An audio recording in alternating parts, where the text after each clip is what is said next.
Hiya! Welcome to LSB Feasters radio channel, where we keep great radio from the past alive. And today, we're going to New York City and News Radio 88 WCBS. WCBS was a staple for New York City for decades, delivering breaking news and information to its listeners. WCBS was known for its in-depth coverage of local, national, and international events. The station has played a vital role in keeping New York, New Jersey, and Connecticut informed. WCBS had a team of experienced journalists and reporters like Charles Osgood, Lou Adler, Jim Donnelly, Pat Parson, Ben Farnsworth, Don Swaim, Jeff Caplan, Wayne Cabot, and so many other names have kept New Yorkers informed. The station's commitment to providing reliable and accurate news has made it a trusted source for countless New Yorkers, from the station's launch in 1967 till it came to an end in 2024. Alrighty, let's go back to the 1970s and sample a bit of the sound of News Radio 88 WCBS New York. And John, apparently there's also some question, as far as we can learn, as to specifically what has happened and where. Well, this is one of the questions that I asked Mr. Stengren of Consolidated Edison. I said, where can we go to find out the answer? Because we have our mobile units out in the field trying to find out exactly what's going on, and he couldn't answer that question precisely either. So this is one of the difficulties. Con Edison itself, naturally, I suppose, on a Sunday night, there is a limited staff, and they are trying to track down the exact cause and just what the problem is. It does sound a bit incredible, doesn't it? That one wouldn't know exactly where the power problem is coming from. But I suppose in a system as big and as complicated as the one that we have here in the New York metropolitan area, although that may be hard to believe, it obviously isn't for those who are working in it. So we can say, though, that the police report the popping of a generator, whatever that's supposed to mean, in a Con Ed power plant at 40th Street and East River Drive, which could well be one of the, or maybe the sole problem spot at this point. That's one of the things we're checking out, of course.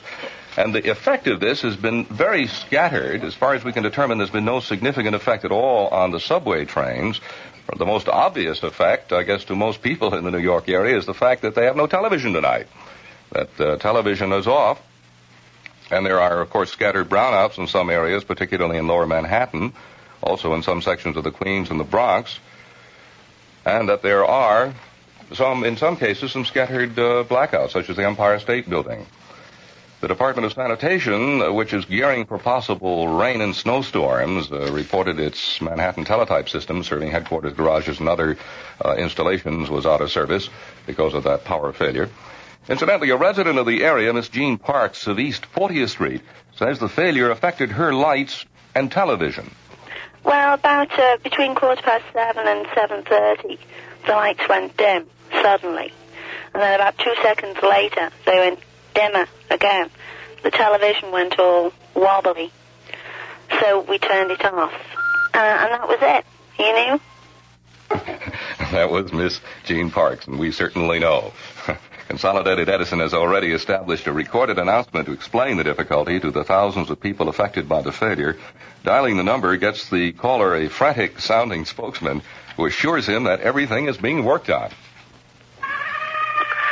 This is a recorded announcement from Con Edison. If you are calling about a service interruption in New York, around the Midtown area, we are aware of the trouble and are working to restore service as soon as possible. Thank you. That's a recorded Con Ed spokesman. But as you probably heard John Linker note a few moments ago at Con Ed, in our contacts with the giant utility, at this point, at least as of a few minutes ago, we're not absolutely sure what the cause was, or for that matter, even where it was. Mayor John Lindsay has alerted the New York City Emergency Control Board, composed of top city officials in critical departments, such, of course, as the fire and the police. Of course, all local television and radio stations which use the Empire State Building antennae are off the air. Of course, WCBS Newsradio's antenna is not on top of the Empire State Building. They're off the air because power at that building was affected. In fact, there's no power at all at the Empire State Building. The network programs carried by leased telephone lines, however, are not affected out of town. This is strictly a local television failure. One added worry for police, of course, is that the power failure has knocked out burglary alarm systems in the affected Manhattan area. Foot patrolmen and radio patrol cars have been alerted to keep extra watch on business establishments. Beat patrolmen have been sent to the Diamond District. That's here in mid-Manhattan between West 45th and 47th Streets, that area stretching between 5th and 6th Avenues. Reports have come in that many owners of bars and restaurants have just told their customers to go home, which is, I guess, pretty good advice. And, of course, if you don't have to come into the city tonight, don't, by all means. The power failure has caused traffic lights to go out, and police emergency units responded to direct traffic and intersections in the affected areas. We had some reports earlier where pedestrians and motorists, I guess, in some cases, were also directing traffic. No reports of any tie-ups of significance. Of course, this is a weekend. Patrons in bars and restaurants in the affected area are being asked to finish what they've had to eat or drink and then leave. As we noted, in some metropolitan area viewers were picking up New England radio and television transmissions on the otherwise snowy screens.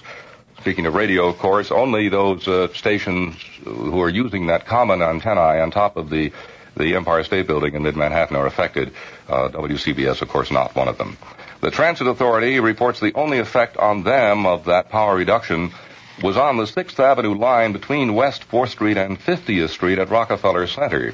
A Transit Authority employee says that that's F as in Frank, and D trains, D as in Donald, are being diverted to 8th Avenue subway lines, and that B trains, that's B as in Bobby, are using BMT Broadway line tracks between DeKalb Avenue in Brooklyn to 57th Street and 7th Avenue.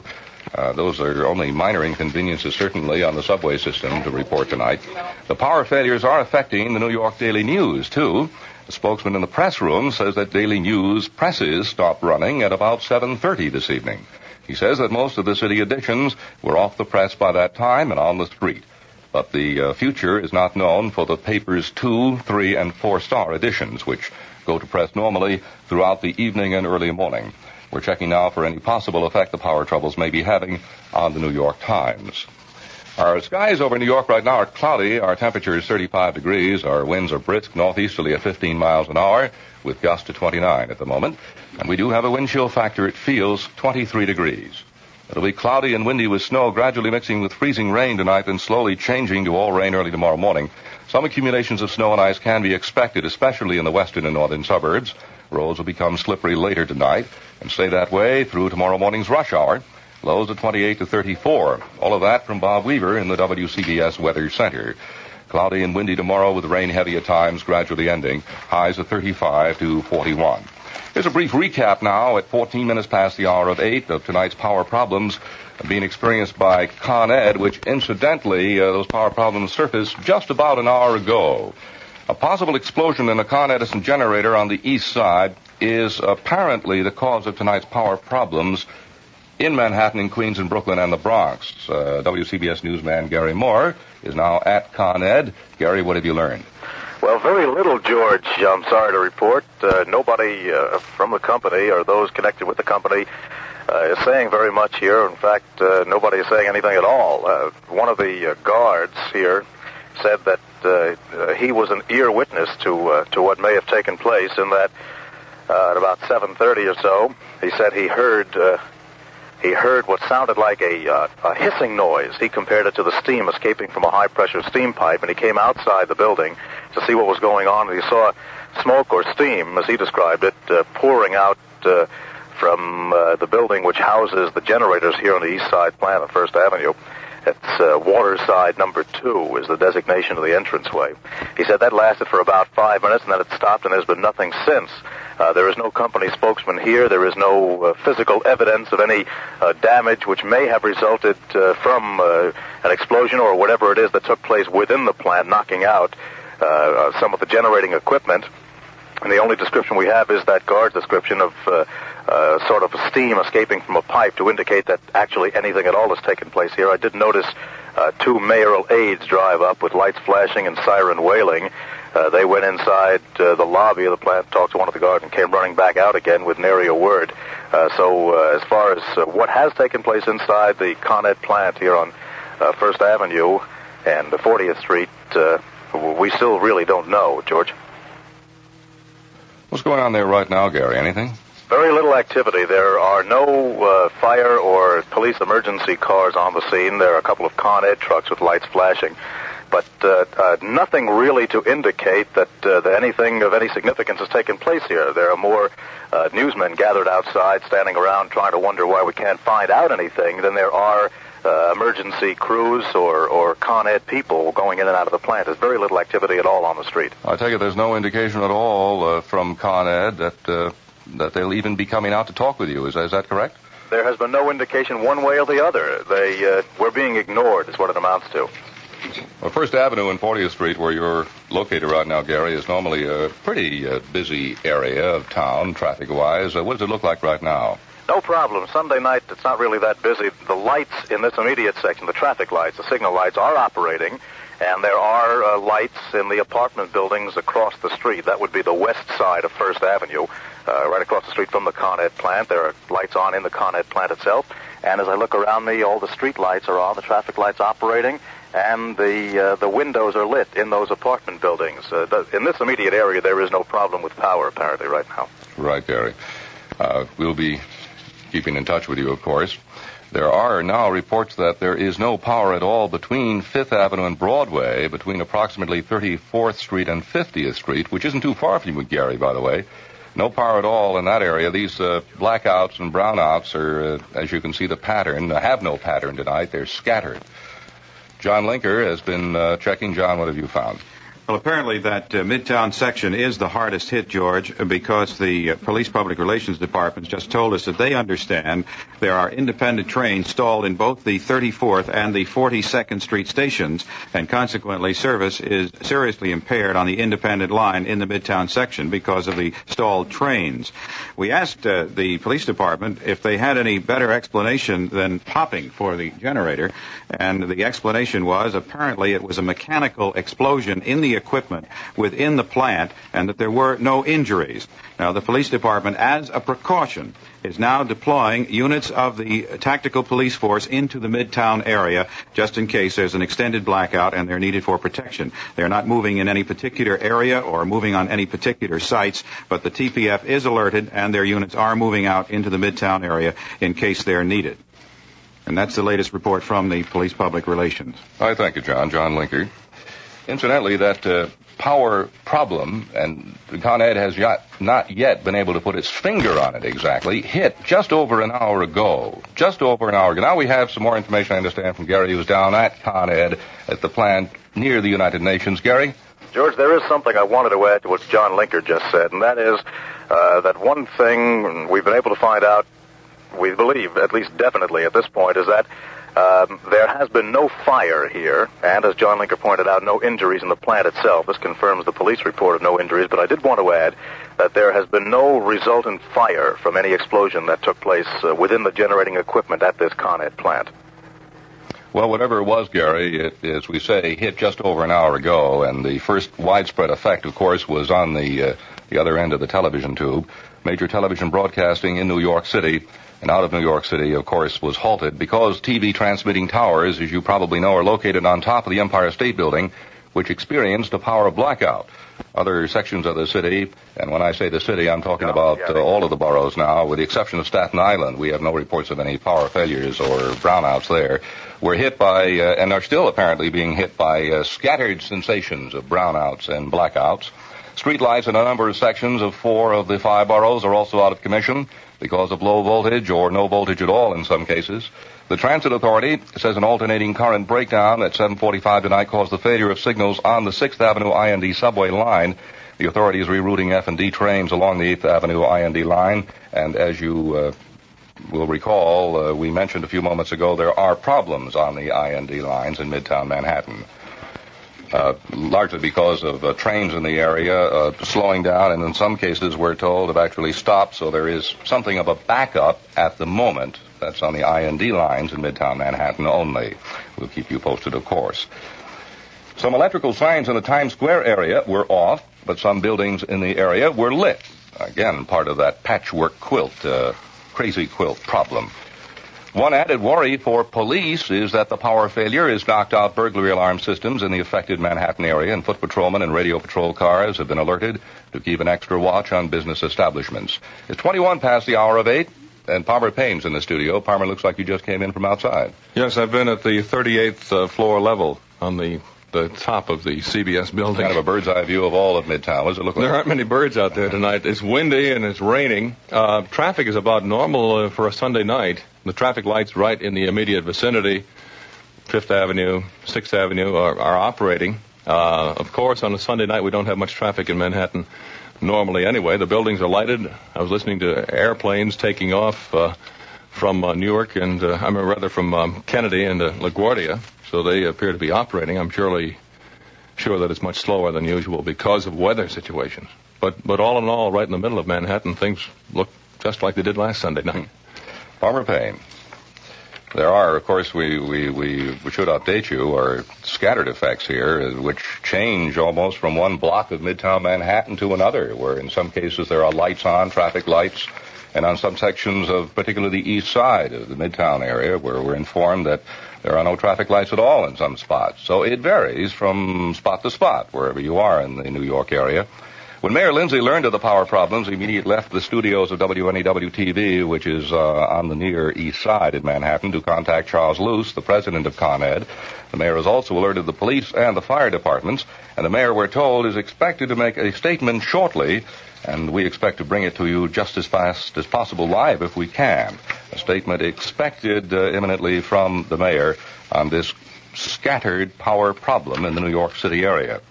The Department of Sanitation, which is getting set for possible rain and snowstorms, reports that its Manhattan teletype system, serving headquarters, garages, and other sanitation facilities, is out of service due to the power failure. Police, however, in Nassau, Suffolk, and Westchester counties, those are the three counties in New York that border New York City, report that lights in those areas are not affected, but there is no television reception. I suppose I should note that Suffolk does not actually border New York City, but borders Nassau. Many buildings in the city are without elevator service as a result of the power failure, which, as we note, is scattered in spots. But, of course, this is a Sunday night, fortunately not a weeknight.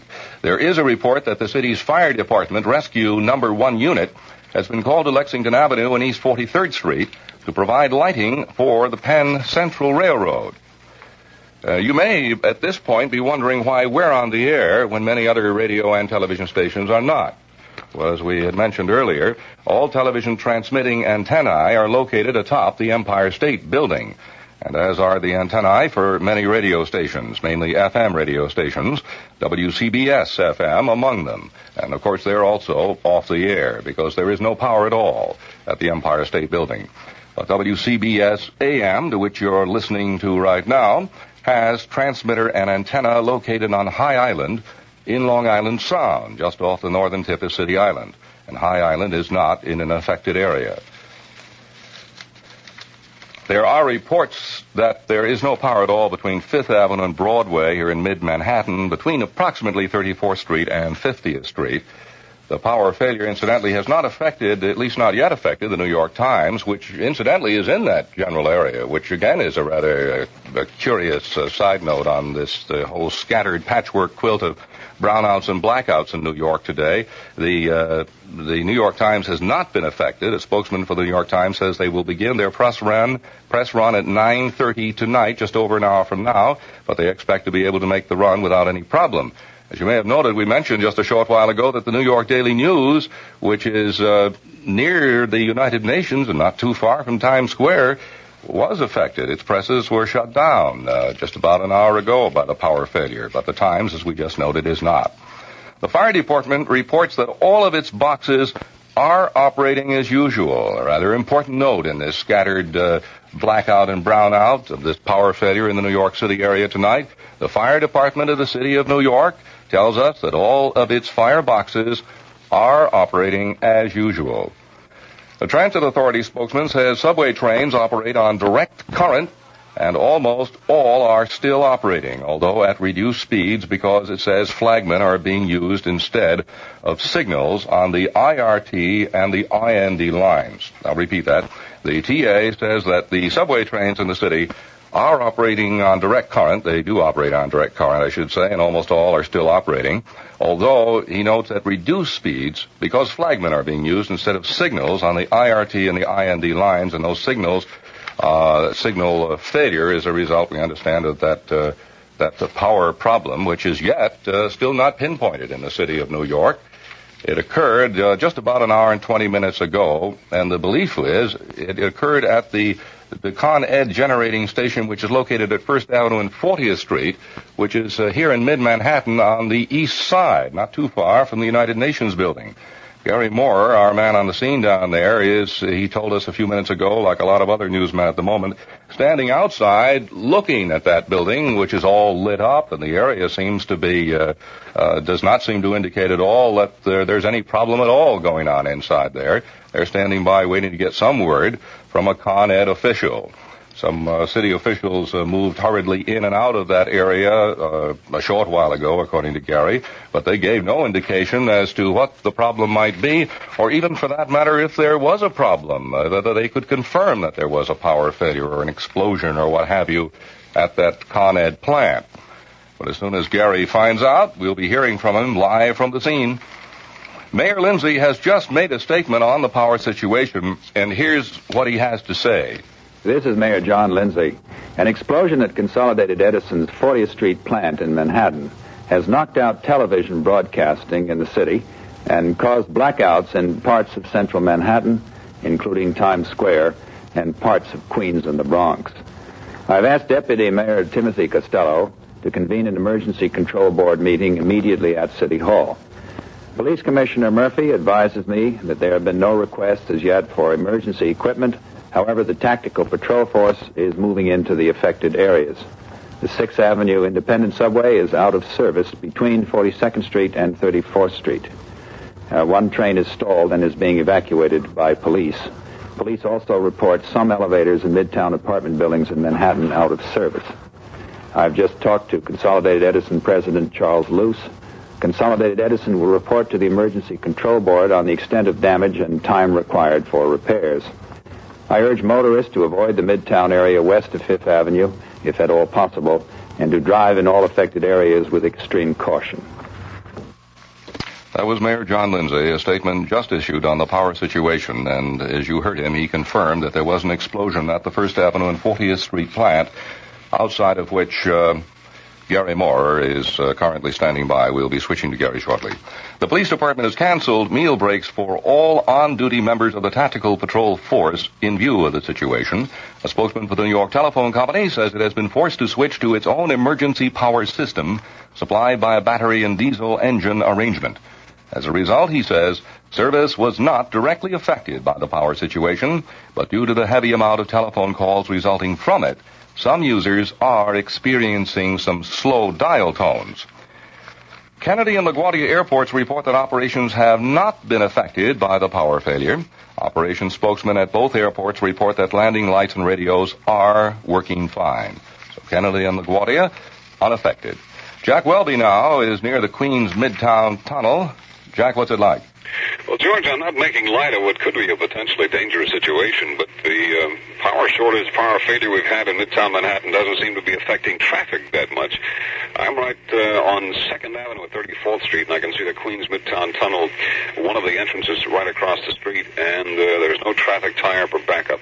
The only thing I can report, as I traversed 2nd Avenue, I went down into the low 20s and across and up 1st Avenue.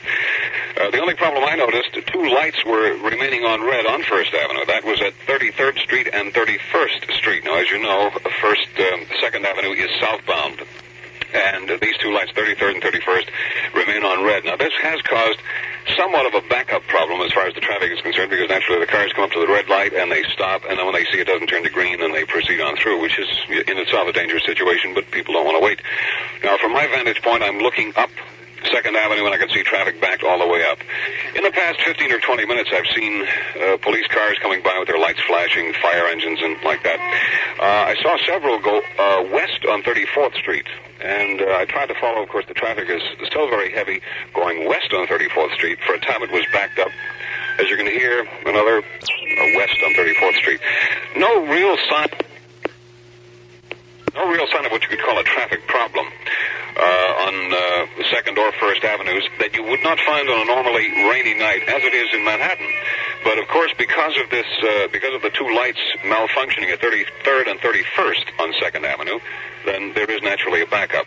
Cars are going through the lights, as I mentioned. Traffic westbound on 34th is a little bit rough. I don't see any backup here at the Queens Midtown Tunnel, and I'll look around and see if I can find something. Okay, Jack. That's Jack Welby near the Queens Midtown Tunnel, reporting, as you no doubt know, live. We should mention, of course, again, that the most important, the most obvious factor of this scattered power failure in brownouts, it's a failure and a brownout and a blackout in some sections of New York City. The most obvious aspect of that, of course, is the local television. New York City television stations are off the air simply because they use the common antennae on top of the Empire State Building, where at the moment there is no power. Now, that, of course, affects not only television in New York City, but also affects a number of radio stations in New York City as well. Not among them WCBS Newsradio, to which you're listening to now, because our antenna is not on top of the Empire State Building. It's as simple as that. It's just off City Island. John Linker is back in the studio. John, what have you found out? Well, George, I talked to New Jersey Public Service regarding their use of power into the New York City area, and they tell me that normally on a Sunday night that Con Edison takes between 170,000 and 200,000 kilowatts of power from them, and that they are at this time supplying that amount of power and no extra. They said the reason they really don't need to supply any extra is because New York City tonight, because of the present situation, is not needing as much power because so many circuits are out. But there is an unconfirmed report, and I emphasize unconfirmed report, that the plant is being put back into service and may be back in service right now. However, once the power supply is reestablished, it takes a considerable length of time, as much as 2 hours, to put all the individual circuits back on the line, because if they put them all back at once, they run the chance of blowing something else out. There's a tremendous amount of electricity involved.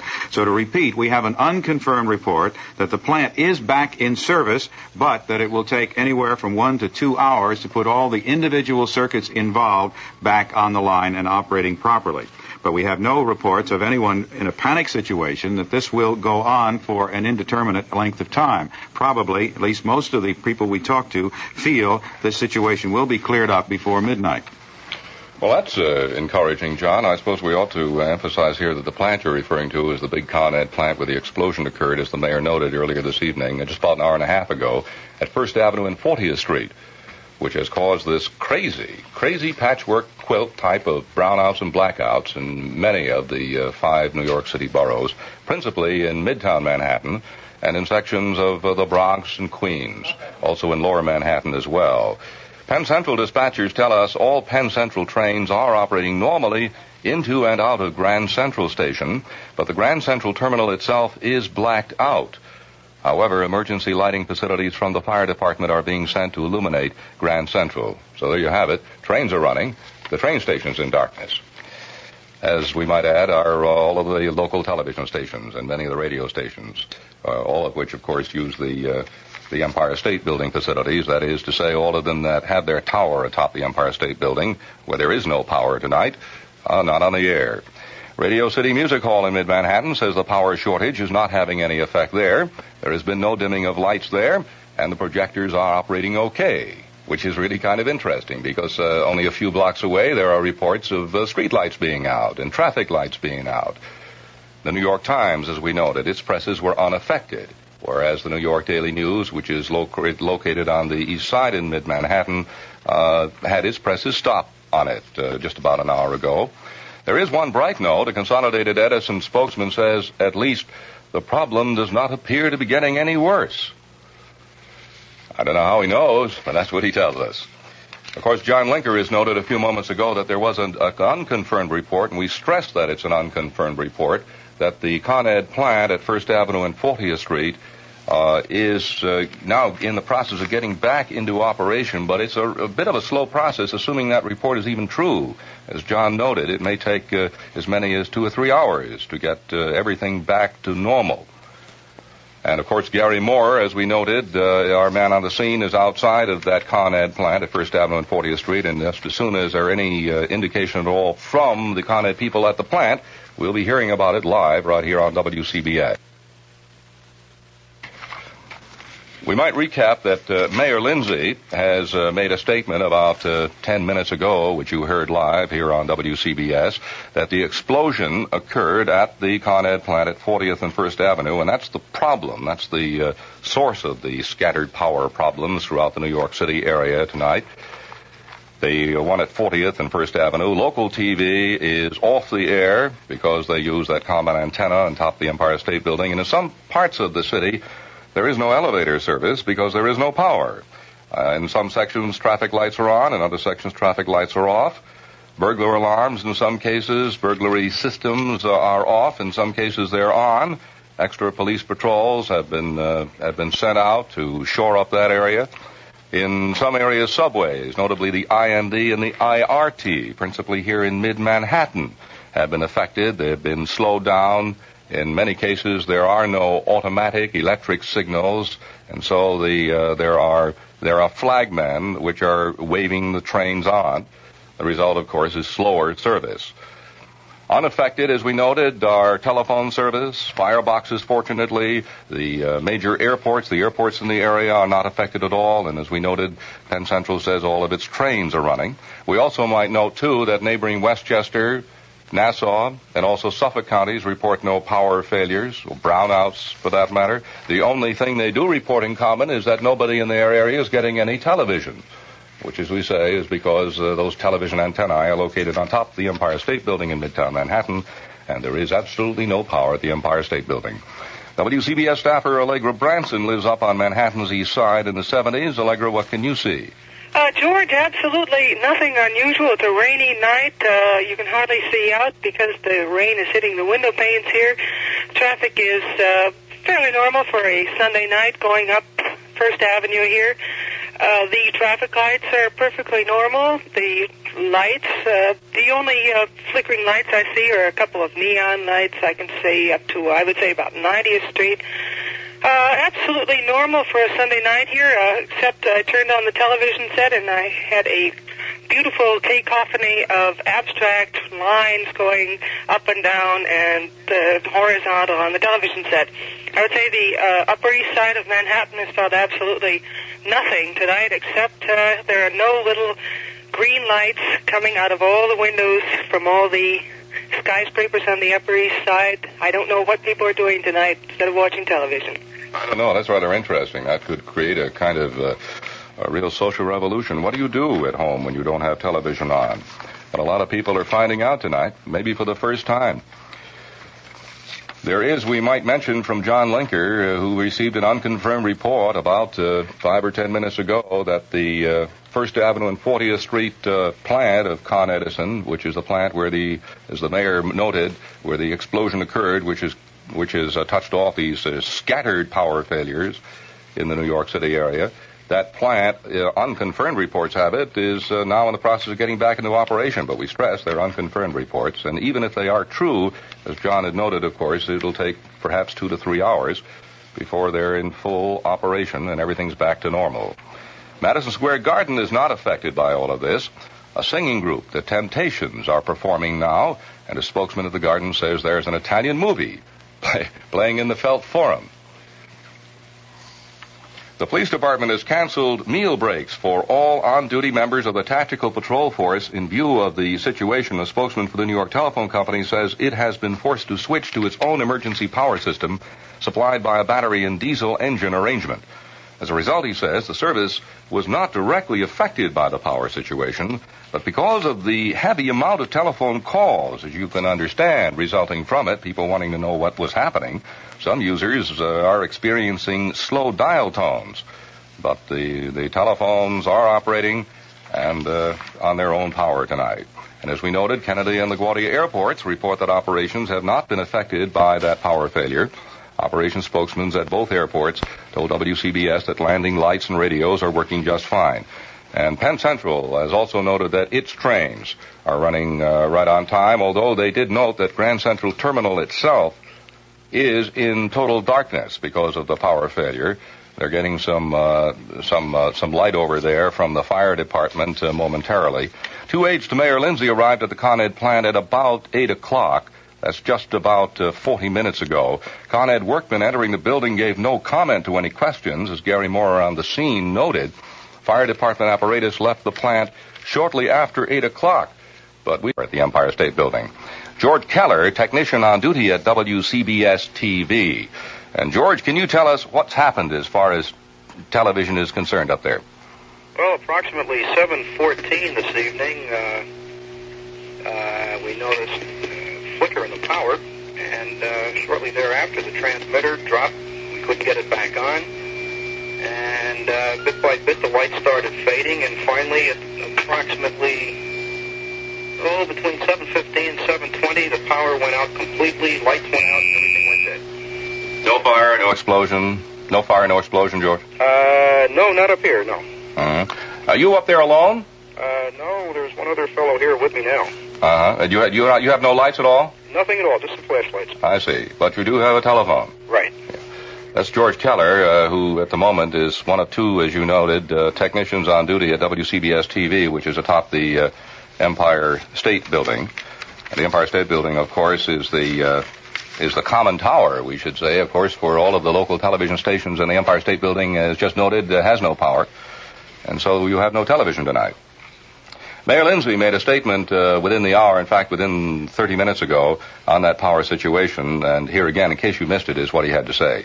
An explosion at Consolidated Edison's 40th Street plant in Manhattan has knocked out television broadcasting in the city and caused blackouts in parts of central Manhattan, including Times Square, and parts of Queens and the Bronx.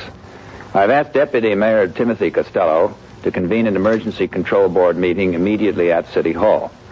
Police Commissioner Murphy advises me that there have been no requests as yet for emergency equipment. However, the tactical patrol force is moving into the affected areas. The 6th Avenue Independent Subway is out of service between 42nd Street and 34th Street. One train is stalled and is being evacuated by police. Police also report some elevators in Midtown apartment buildings in Manhattan out of service. I've just talked to Consolidated Edison President Charles Luce. Consolidated Edison will report to the Emergency Control Board on the extent of damage and time required for repairs.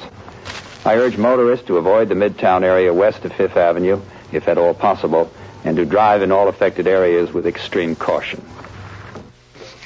That was Mayor Lindsay. The New York Telephone Company is reporting the company usually used Con Ed power, but when the emergency arose tonight, it immediately switched to a diesel emergency power source. Service was not affected. Some customers, however, experienced slow dial tones because of extremely heavy usage in affected areas. A spokesman for the telephone company has appealed to customers to confine their calls, please, to emergencies and keeping conversations very brief in order to conserve emergency power. Telephone company calling on New Yorkers to confine their calls tonight to strictly emergencies and keep conversations brief. The reason they need to conserve emergency power is noted. They are running on their own emergency power source. A public service spokesman in New Jersey reports that the state is not affected by sharp voltage reductions in New York tonight. But, of course, New Jerseyans are calling newspapers and radio stations in the state to report their television sets went black after 7:15 tonight. Again, the New York television stations cannot transmit because power went out at the Empire State Building, which is their transmitting point. And the cause of all of this, as noted by Mayor Lindsay, is that explosion at the Con Ed plant at 40th and 1st Avenue in mid-Manhattan. It has affected variously throughout the city traffic lights on and off, as far as the city can determine burglary systems, but it's in scattered areas, and that varies from block to block. The tactical police force is out in especially large numbers tonight, keeping an eye on everything. Portions of the subways are affected, as the mayor noted, the 6th Avenue subway, IND and IRT, in some cases have ground to a halt. Just the IND and the IRT, according to our reports, local television has noted, is out. But the airports are unaffected, and so, too, a very important aspect of the city are the fireboxes. According to the fire department, they're all operating. So, of course, are the telephones, although the New York Telephone Company, as we noted, has appealed to all of the customers to keep their calls only to emergencies and to keep them as brief as possible because they need to conserve on emergency power.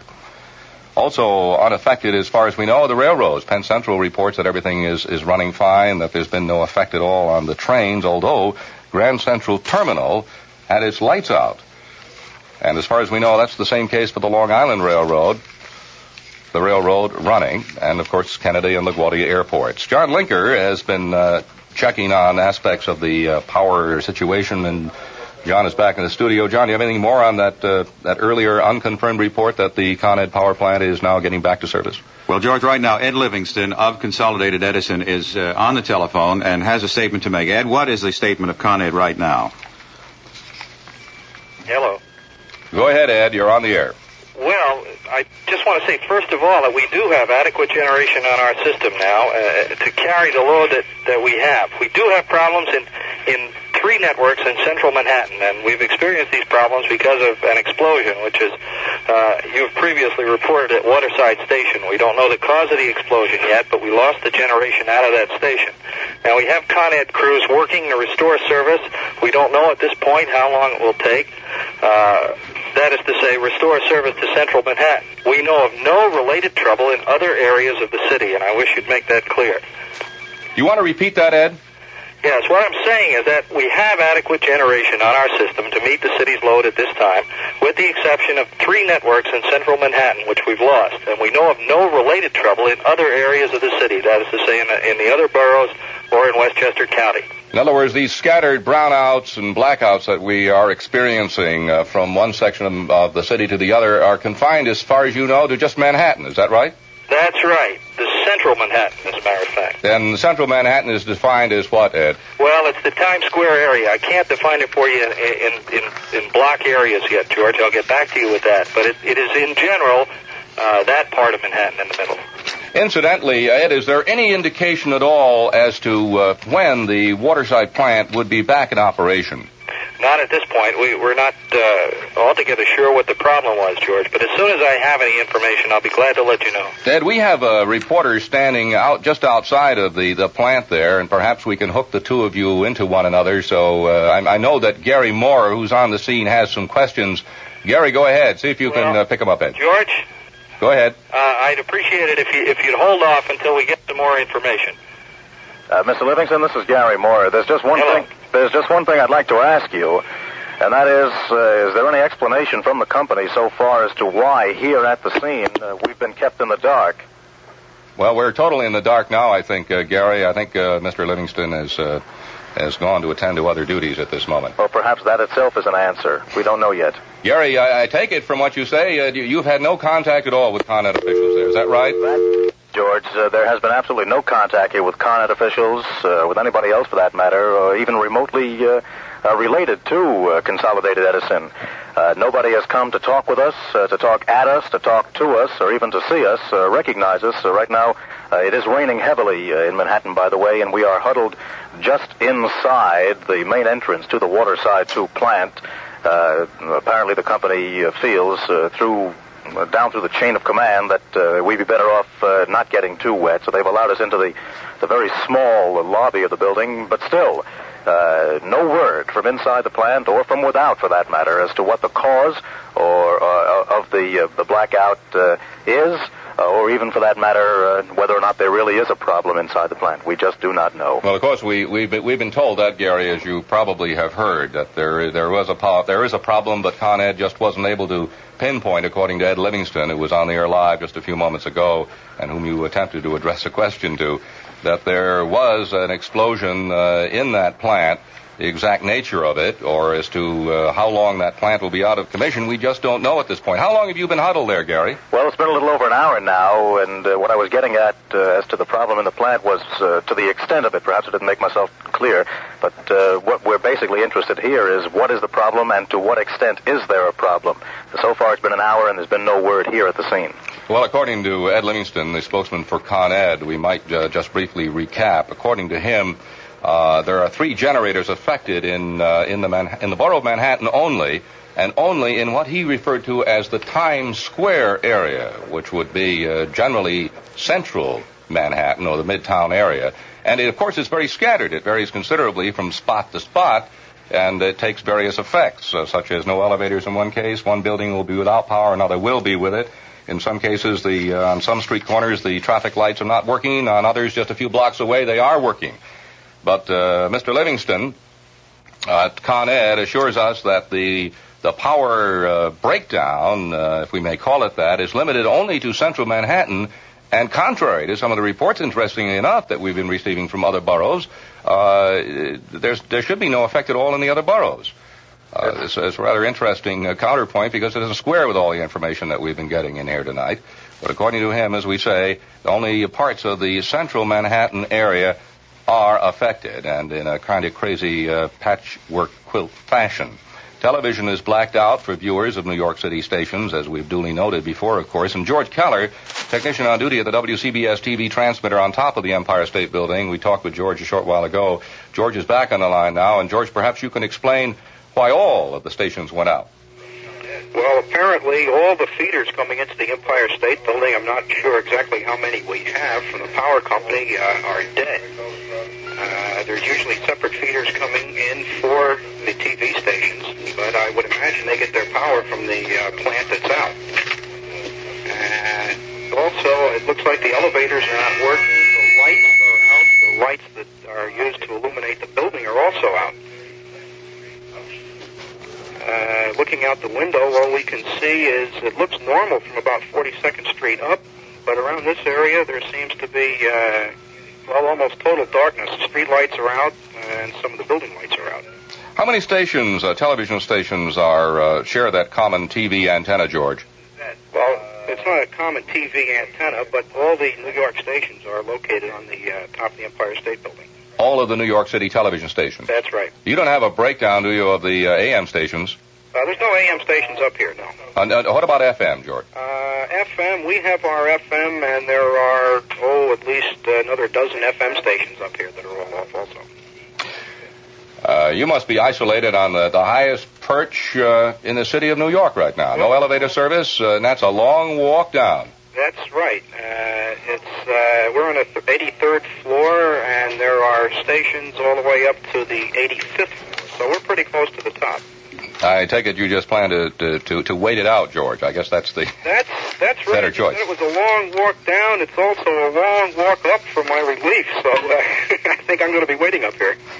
George Keller, technician on duty at the moment, and it looks like a long extra duty for George tonight at the WCBS TV transmitter, which is way up on top of the Empire State Building.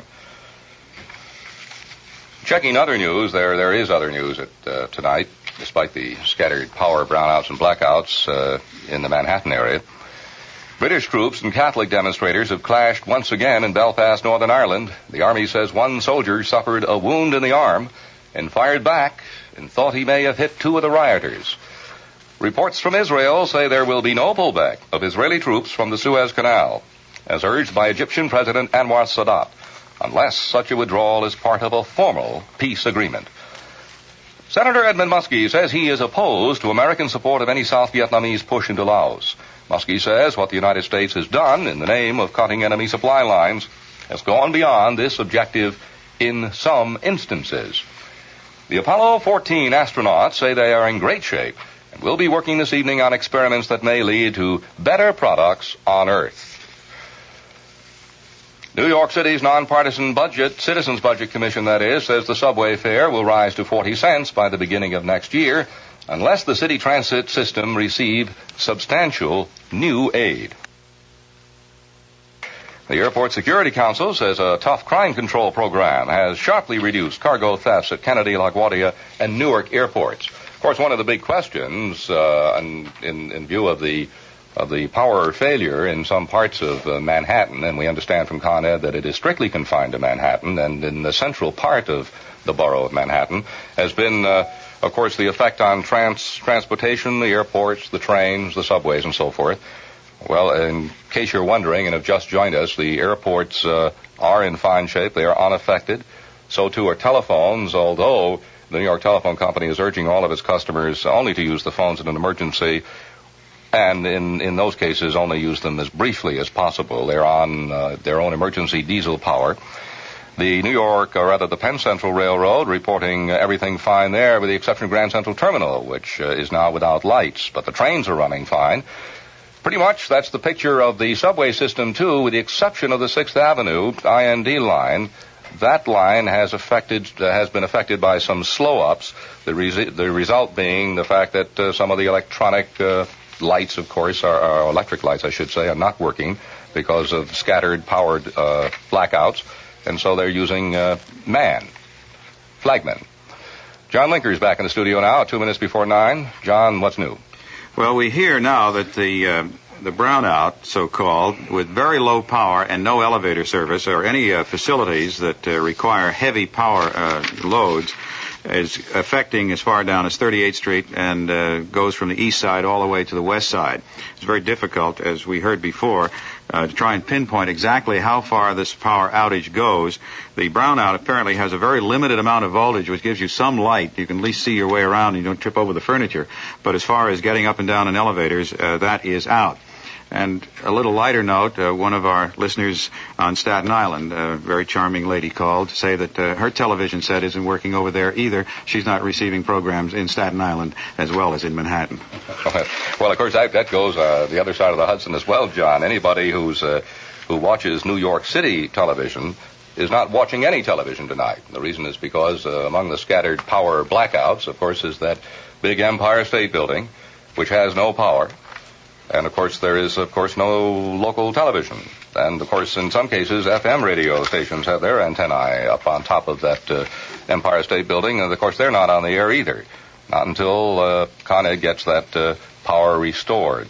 Conn spokesman noted a short while ago that 3 generators are affected, he said. And as John noted, in the central Manhattan area, from one side of the river, one river, I should say, to the other river, from the East River to the Hudson River, affecting an area generally described as the Times Square area in particular, but of course much broader than that. It goes from the 40s all the way down to 38th Street, and as we say, from the East River to the Hudson River. But of course they're scattered, so they vary from section to section. Spokesman for Mayor Lindsay said that they had just received the report that all the hospitals are okay. Hospitals in the city of New York are not affected by the scattered brownout and blackouts. You're in tune with WCBS Newsradio in New York. At the tone, the time is 9 o'clock. This is CBS in New York, WCBS Newsradio 88. Incidentally, we should say that WCBS has called a number of restaurants in the affected area of the East Central Manhattan scattered blackout area. Some reported business was normal, as was the power in some cases, they told us. One of these was the Tamberline restaurant on East 48th Street. Others on the east side, such as the Cattleman East and Danny's, didn't even answer the phone. Much of the same for the Wienerwald on 3rd Avenue and 43rd Street. No answer. Maybe they're not open on Sundays.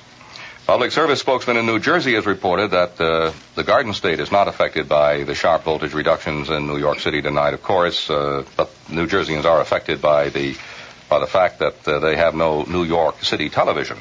A Con Ed spokesman says the waterside plant has a capacity of 600 megawatts. That's, of course, where the trouble has been pinpointed. It was not known just how much was being generated at the time of the blast. In fact, we don't know an awful lot about the blast. A Long Island Railroad spokesman says none of its trains was affected into or out of Penn Station. Of course, Penn Central tells us the same, going for Grand Central, although that terminal is in darkness, the trains are running. And to add to the city's problems, hail began falling in some parts of the city at the same time the voltage was reduced.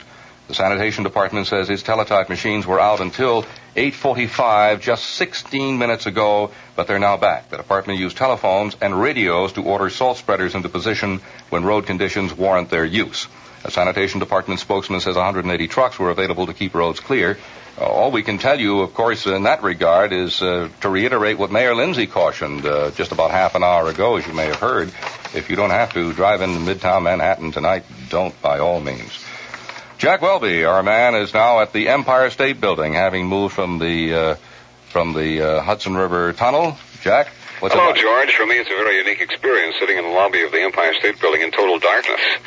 I've been on 34th Street. Very, very few pedestrians, as you can imagine, because the weather is really terrible. The lights going westbound on 34th, or actually in both directions, between 5th Avenue and Lexington, are blacked out. I counted dozens of police vehicles coming into the affected area. Very few pedestrians, as I mentioned. going back to what I said before, the only traffic problem I noted was on 2nd Avenue, 33rd, 31st Street, with the lights remaining unread, cars having to go through. Now, as far as the situation is on 34th Street, with the exception of in the Empire State Building, there are, as I believe you might have reported before, there are some people still up on the 102nd floor, but they are okay. There's no problem. It's just that, as they have done in previous blackouts, the people just remain where they are. They're very comfortable. They're warm, well taken care of, and the people in the lobby, officials, are in contact with them. There's no problem in that respect, just that they can't use the elevators. Now, once the power comes back on, naturally they'll come down and everything will be taken care of.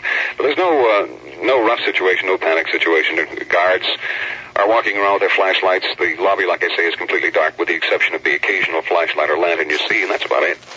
Jack, there's no word yet on when Con Ed may get full power restored, and we ought to add here that Con Ed insists that this, despite some reports that we've been getting in earlier this evening in particular, that the power brownouts and scattered blackouts have affected only what they call the central Manhattan area. But Jack, I wonder, was there a point below which, you're down at the Empire State Building now, was there a point below which you noticed the lights and activity seemed to be normal?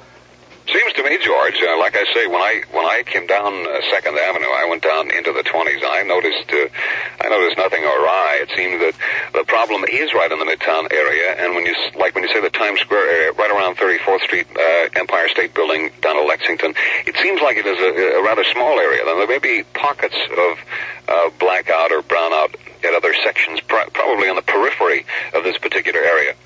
But I don't think, from what I have seen to the north and to the south, it seems like the problem areas between 5th Avenue and Lexington, around 34th, and right in this particular area of Manhattan. As I say, in the Empire State Building, the lights are still out. We're in complete darkness. There are people on the 102nd floor. They're well taken care of. Traffic, as far as I'm concerned, it looks to be just about normal for a rainy Sunday night in New York.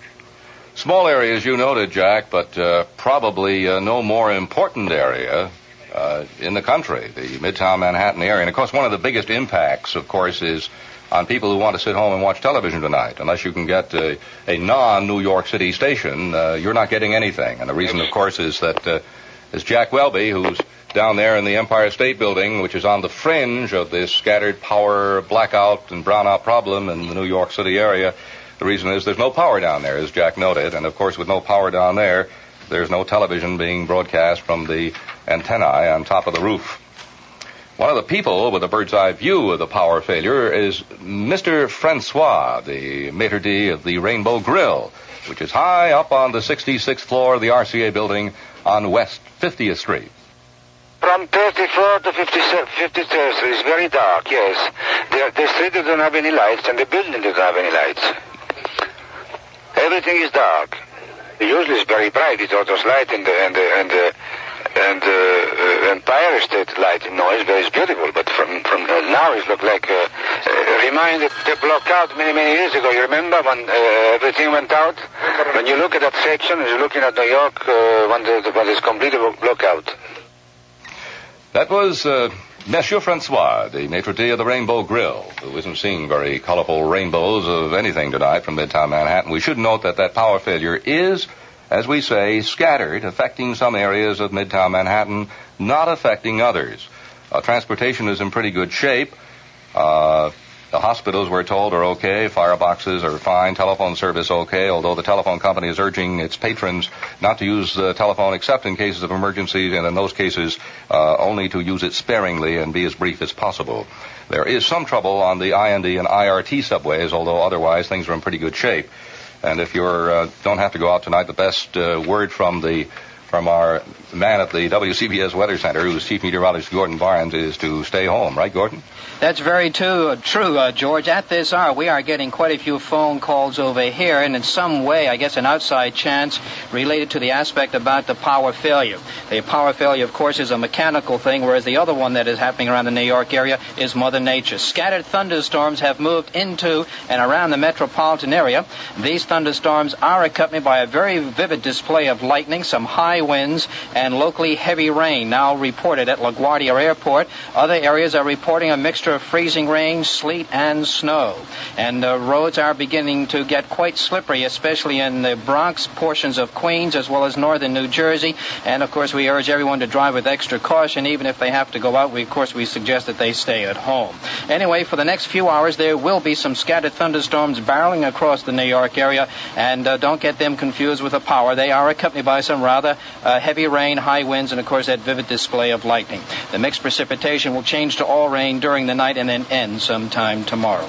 And that's Mother Nature's contribution to the situation around New York tonight, George. Some contribution, Gordon Barnes. And what's it have to be like underfoot and under tire at the rush hour in the morning?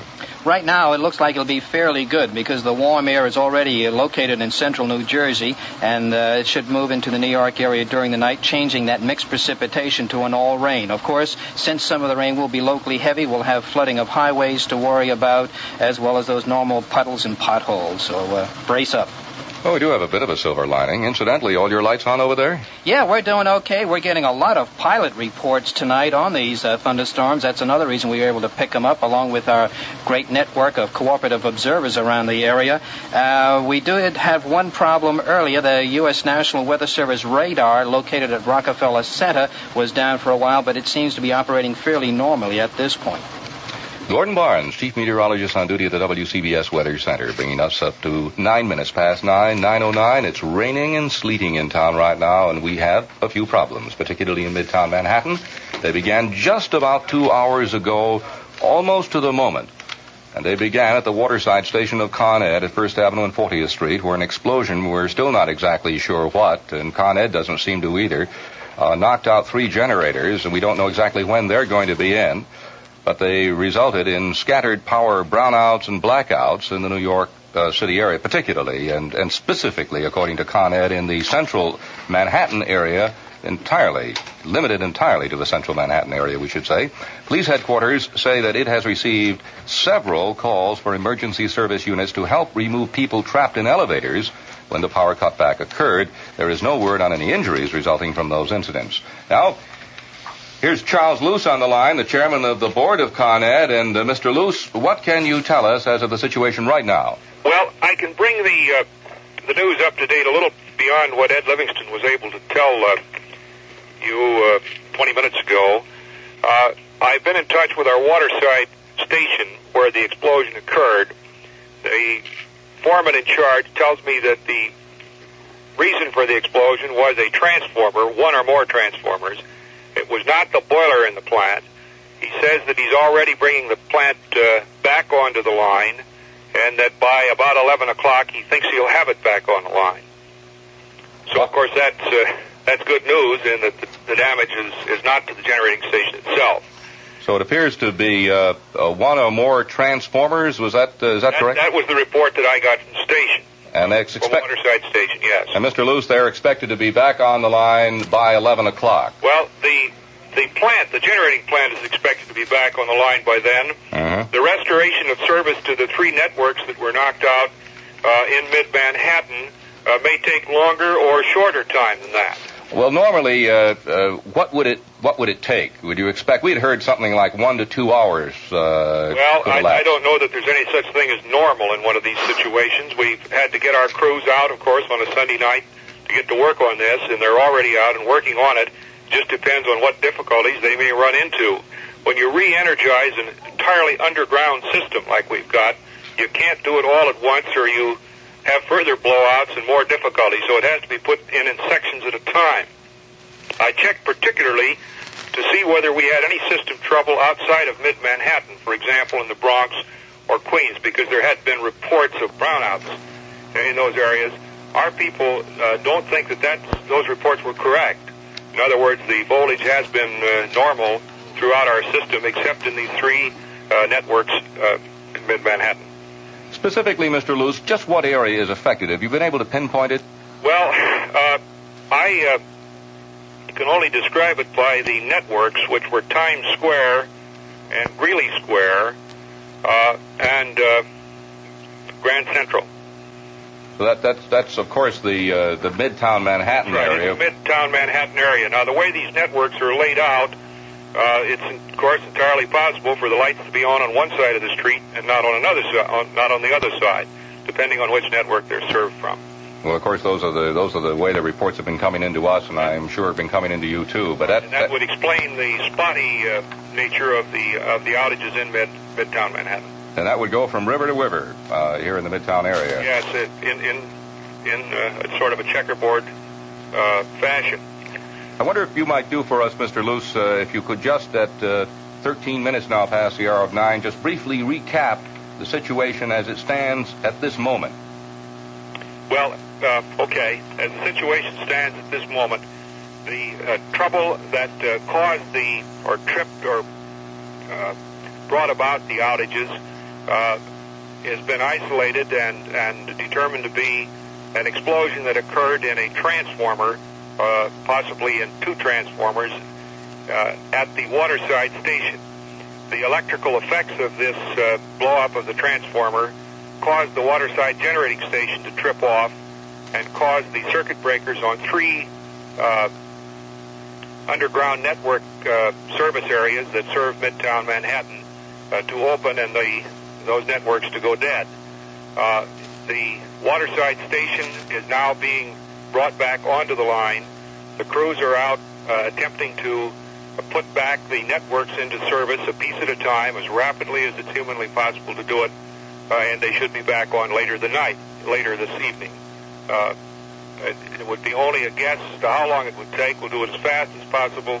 I would think within an hour or two, lights should begin coming back on in the affected areas. We have no indication that there was any electrical trouble outside of Midtown Manhattan. Service in the Bronx and Queens, for example, tonight, as far as our indications show, was normal. So would you hazard a prediction, Mr. Luce, as to when normal power could be restored to the area? Well, I would think that it would be largely restored by midnight, but that prediction could be a little off either way. It'll be restored just as fast as we can. But it depends on what our men run into as they restore service. Thank you very much. You're welcome. Mr. Charles Luce, the chairman of the board of Conn. We've been talking with Mr. Luce live. It's 9:15. And just briefly to recap, the area affected is the Midtown area. Mr. Luce. Midtown area of Manhattan. And in a scattered way, and as you just heard Mr. Luce note, he expects full power, or hopes certainly to have full power restored in areas which are affected by midnight tonight. One of our many reporters who's been out on the scene is Palmer Payne. Palmer's back in the studio. What do you have here for us, Palmer? We've just been in contact with the Grand Central Terminal, George, and the Penn Central trains are moving into and out of Grand Central Terminal. There had been a report that the trains had stopped. They're moving, however, only sporadically, as the man told me. Switches and signals are operating properly, but there's difficulty on the Penn Central communicating with the towers along the right-of-way at various points, and each train, outbound or inbound, must stop at each tower and identify itself by number. That means the engineer has to lower his window, yell up, "Hey, Charlie, this is number 437," and Charlie tells him either go or stop, as the case may be. Like the old days. And Grand Central is still in the darkness, in spite of earlier reports that the fire department apparently is on the way with emergency lighting. He tells me that we're using the train's headlights and the lighting inside the coaches to get the people on board and off safely. Trains are moving, but sporadically. I assume that the similar picture would probably be the case for the Long Island Railroad, although the railroad has earlier. Oddly enough, perhaps. Strangely. The Long Island Railroad. In the case of the Long Island. Yeah. Have your tickets ready, because the Long Island reports operations into and out of Penn Station are normal. The word is normal. They're not affected by the power failure, and Penn Station is not affected. Well, we heard earlier, of course, the upper level of Penn Station being Madison Square Garden and the Felt Forum, things going along there. Well, the Long Island Railroad, for a change, is operating normally, while the Penn Central is moving, but sporadically because of the situation. Again, I suppose commuters will recall that the towers, they're about 5 stories high, with a big goldfish bowl at about the 3rd story level. That's where they control the railroad. The switches are all right, signals are all right, but they can't communicate, so each train has to stop at the tower on the way into and the way out of Grand Central and let the man know who he is. What about the Penn station? Did the Penn Central indicate that the same effect is on their trains in and out of Penn apparently Station? everything's all right. They're not just Grand Central terminal. Just Grand Central and the Penn Central. Which, of course, we might add would be the lines Westchester, the Stanford, Connecticut, Boston lines, Hartford, so forth, New Haven. And, of course, as far as the morning goes, who knows at this point? Probably everything will be all right for commuters. Well, we hope so. As we noted, Charles Luce told us live just a few moments ago. He's the chairman of the board of Con Ed, and they have pretty much pinpointed the problem now and isolated it. In fact, he says, an explosion in one or two of the transformers, and Mr. Luce indicated, hopefully, that the waterside generating station would be back on the line in full power restored in the affected area, which, again, he stresses is the Midtown Manhattan area only, and in scattered cases of brownouts and blackouts. They expect to have, hopefully, all of that back on the line and everything back to normal by midnight, which is just less than 3 hours away. Of course, one of the biggest factors has been the loss of television for not only New York City dwellers, but, of course, the New York City stations serve a vast metropolitan area, affecting people in Westchester, Nassau, Suffolk, and New Jersey, all over.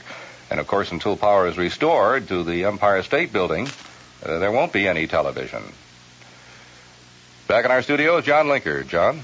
George, an interesting phenomena is taking place. While Mr. Luce was speaking over WCBS, it seems that the power outage got worse in sections of the Midtown area. The Lincoln Building, for instance, which had enough power to keep the lights going, although not enough power to keep the elevators going, is now out of power completely.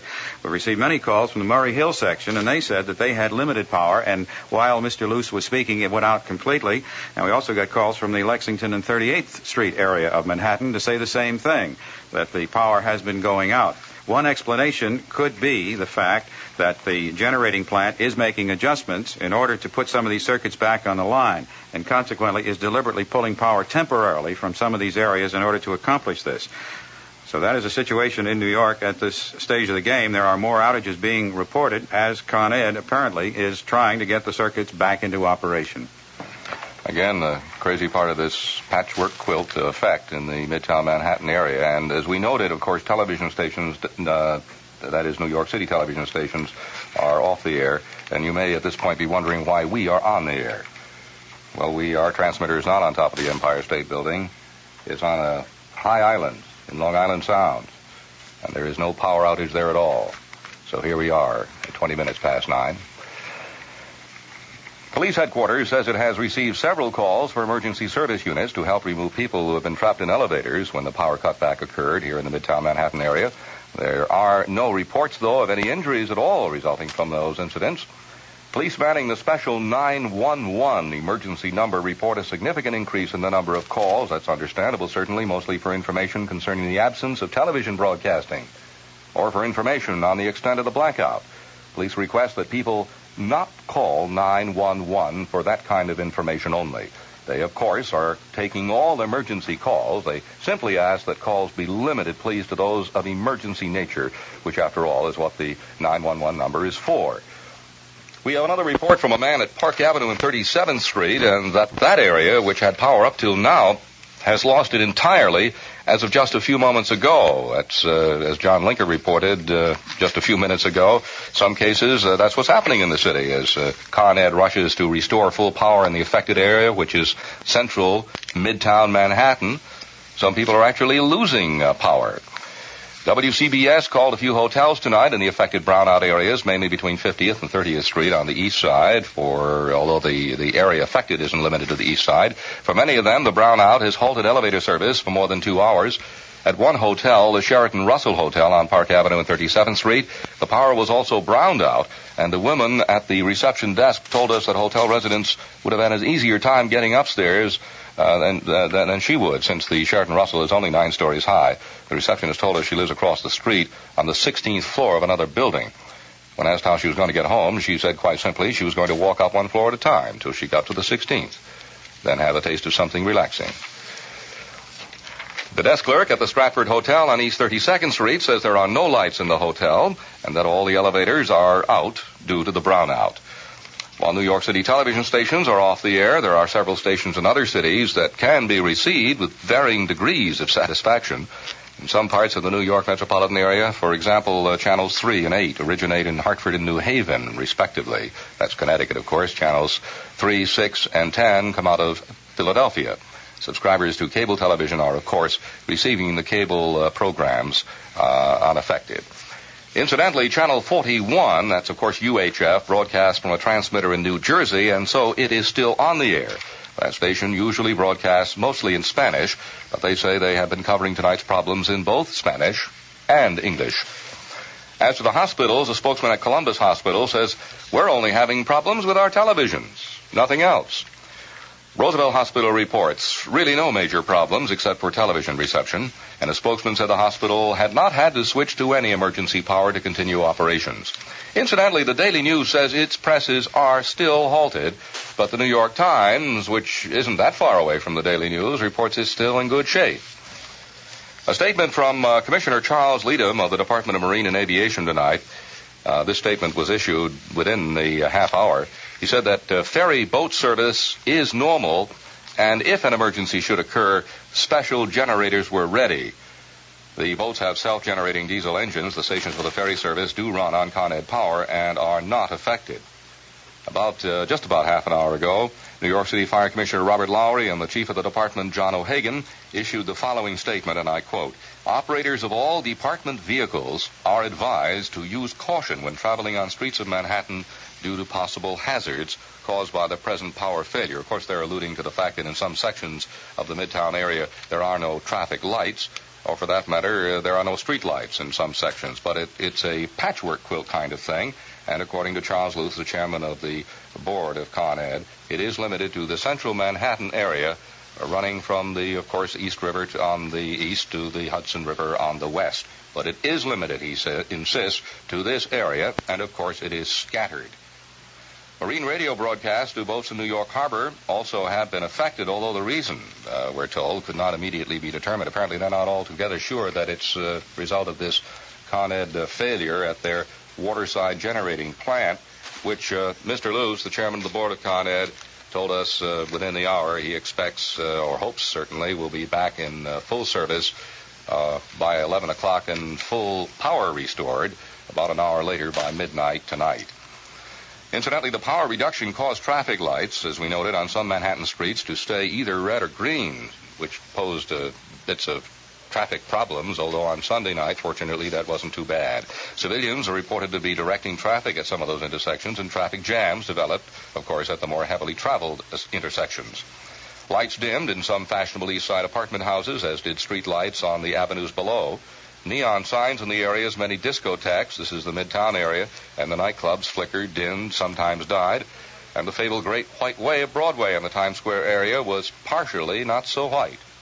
The gaudy, elaborate advertising signs dimmed in some cases, and in some cases, theater marquees were black. Several listeners in the 30s have called to say that as Mr. Luce was speaking about the brownout, the power went out up and down Lexington Avenue as far as they could see, from their vantage point in the 30s. There had been some power before that, they said, in that area. Tudor City, we understand, is now out.